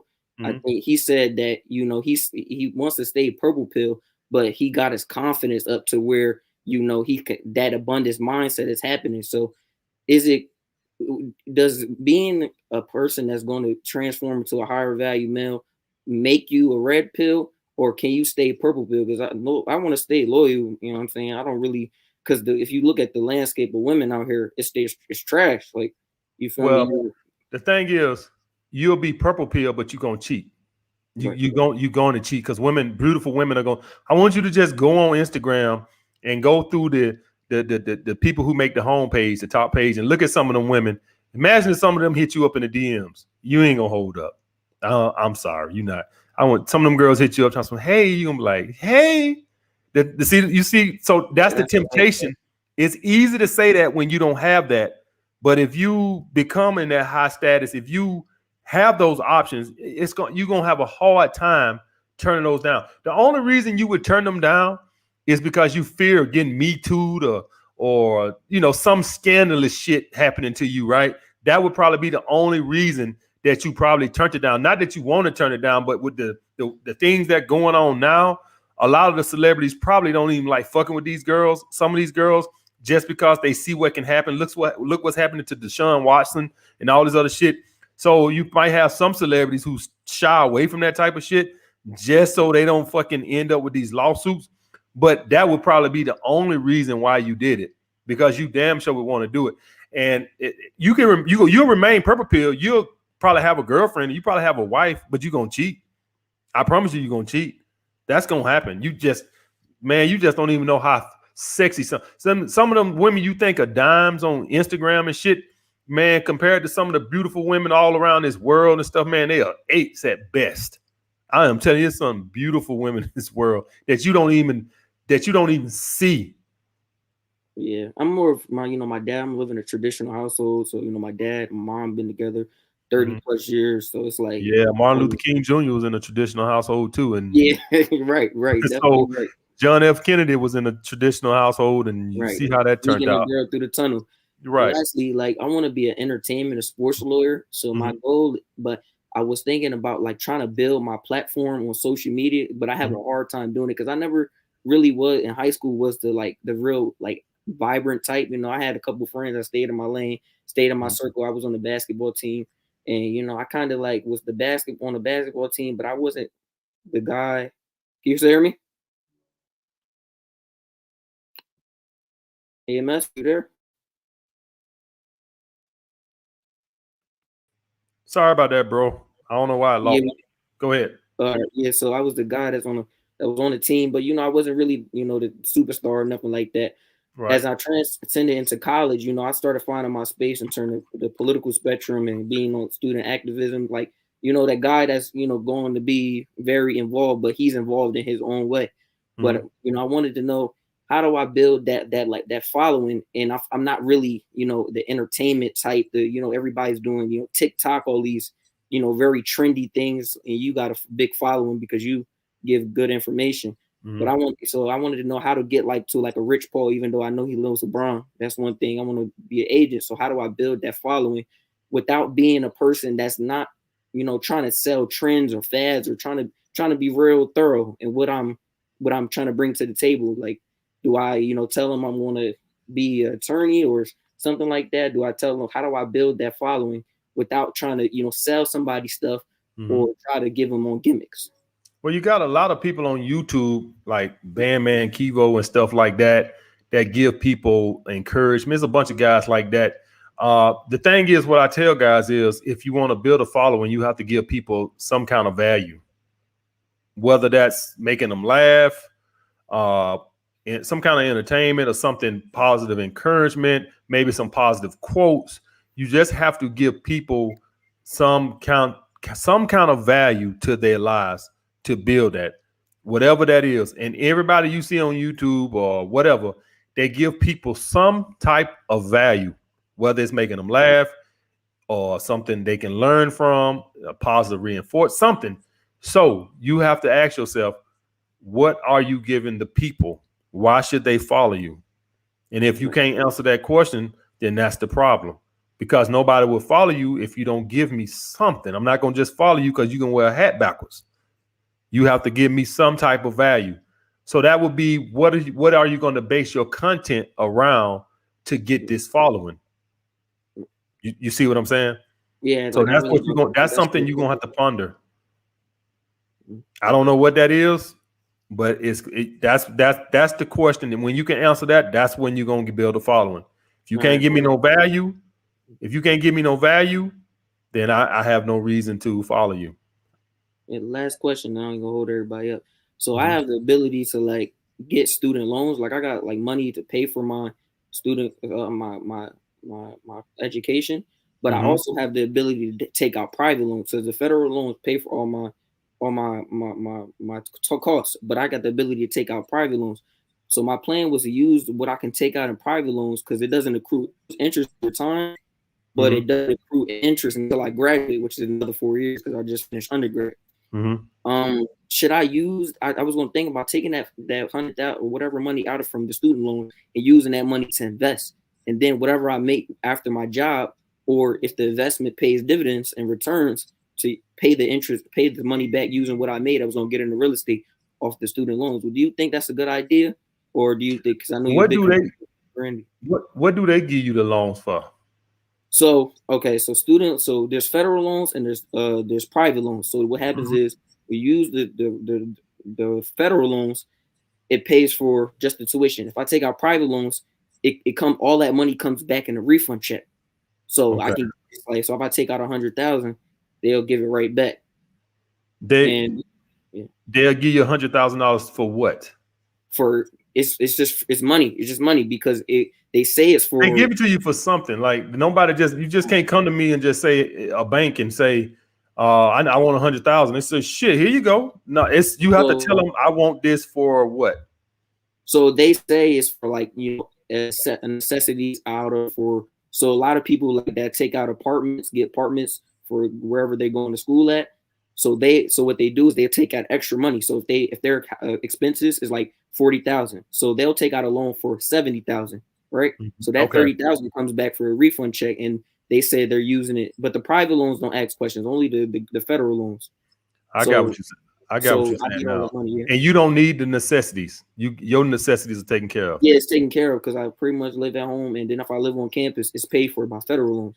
But this is the only time that I can take out this type of money without having any type of credit verification, debt to income ratio, without a bank. So then I have 4 years where the interest doesn't accrues, but I don't have to start making payments. So this 4 years, I can put this into some kind of investment portfolio, maybe some real estate or something like that, and then see a return in 4 years. And then I built the portfolio at the time I got out of school. You ever heard? You know who Dave Ramsey is? Yeah, Dave Ramsey. Yeah, I watch him all the time. You talk about him a lot. Yeah, that's the GOAT of this loan and credit shit. And I'm a Dave Ramsey disciple, right? Yes. So you kind of know that I'm not don't like loans. I'm not going. See, the thing is, whatever you're going to invest in is not guaranteed. Right. The debt is, unfortunately. You get what I'm saying? You don't take out a loan to invest.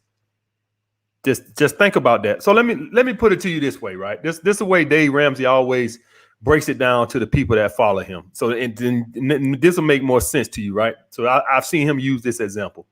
Let's hypothetically say you had a $500,000 house paid off, right?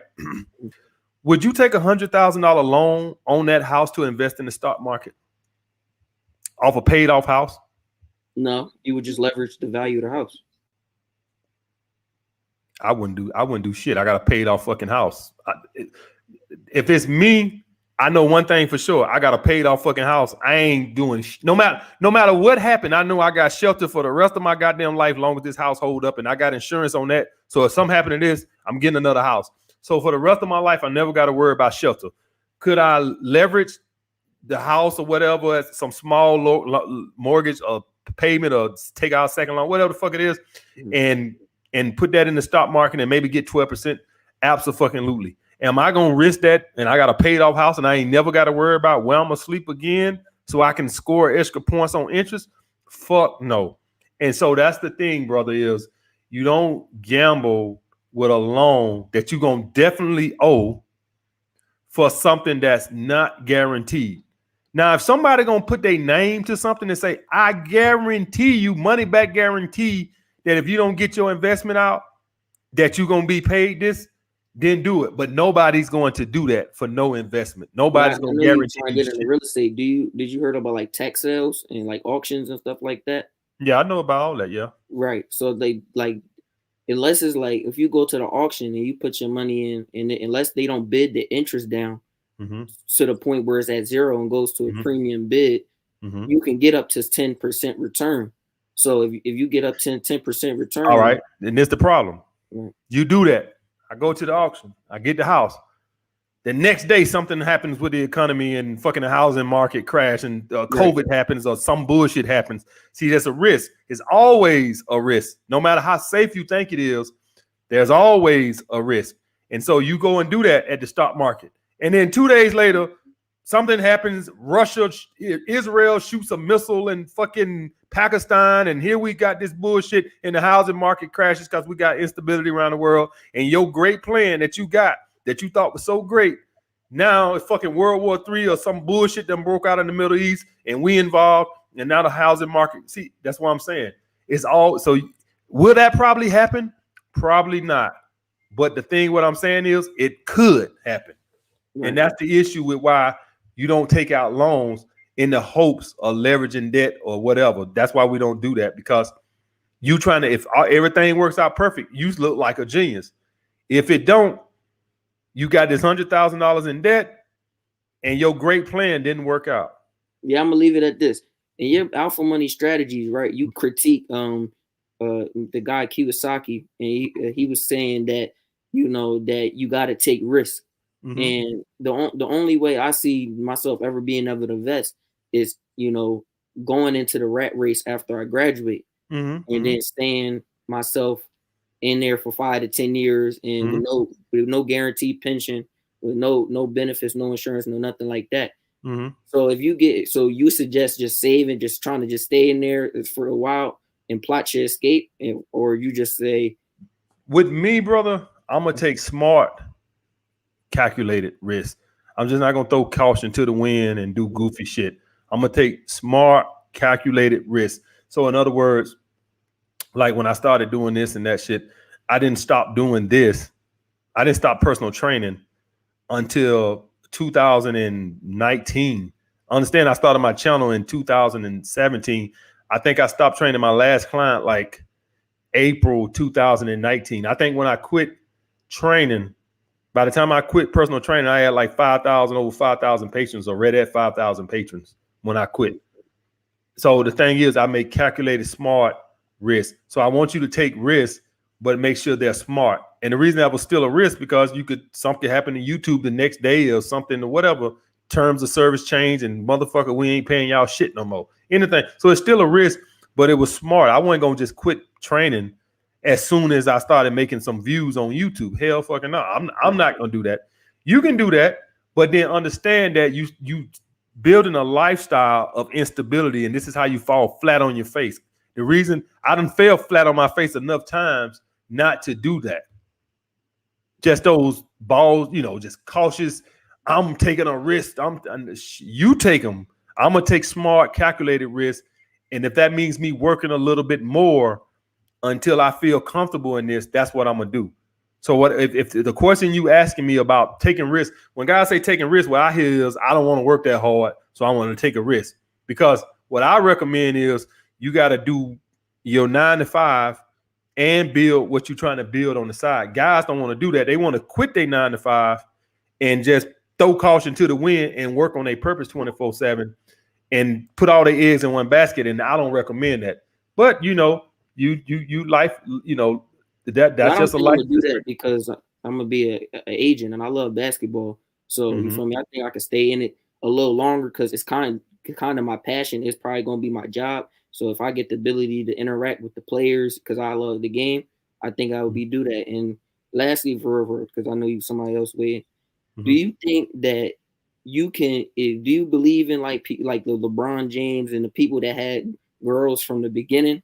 And when they manifested into superstardom, that relationship can be stay very strong. There's a lot of people, they say, like Kevin Hart, he got into some kind of, cheating allegations and all this kind of stuff. And LeBron has success, they leave, they date the one that's been there before they even had a superstar. Why do you think that happens? And why do you think that they can't, stay down with the one that they've been with the whole time?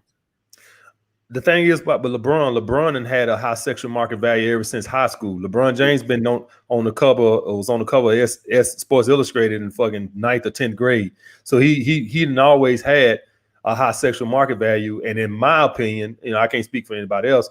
I think Savannah is a very attractive woman. Yeah, she's beautiful. She's gorgeous. Right. So that's the thing with that. So he got a nice looking woman. Kevin Hart.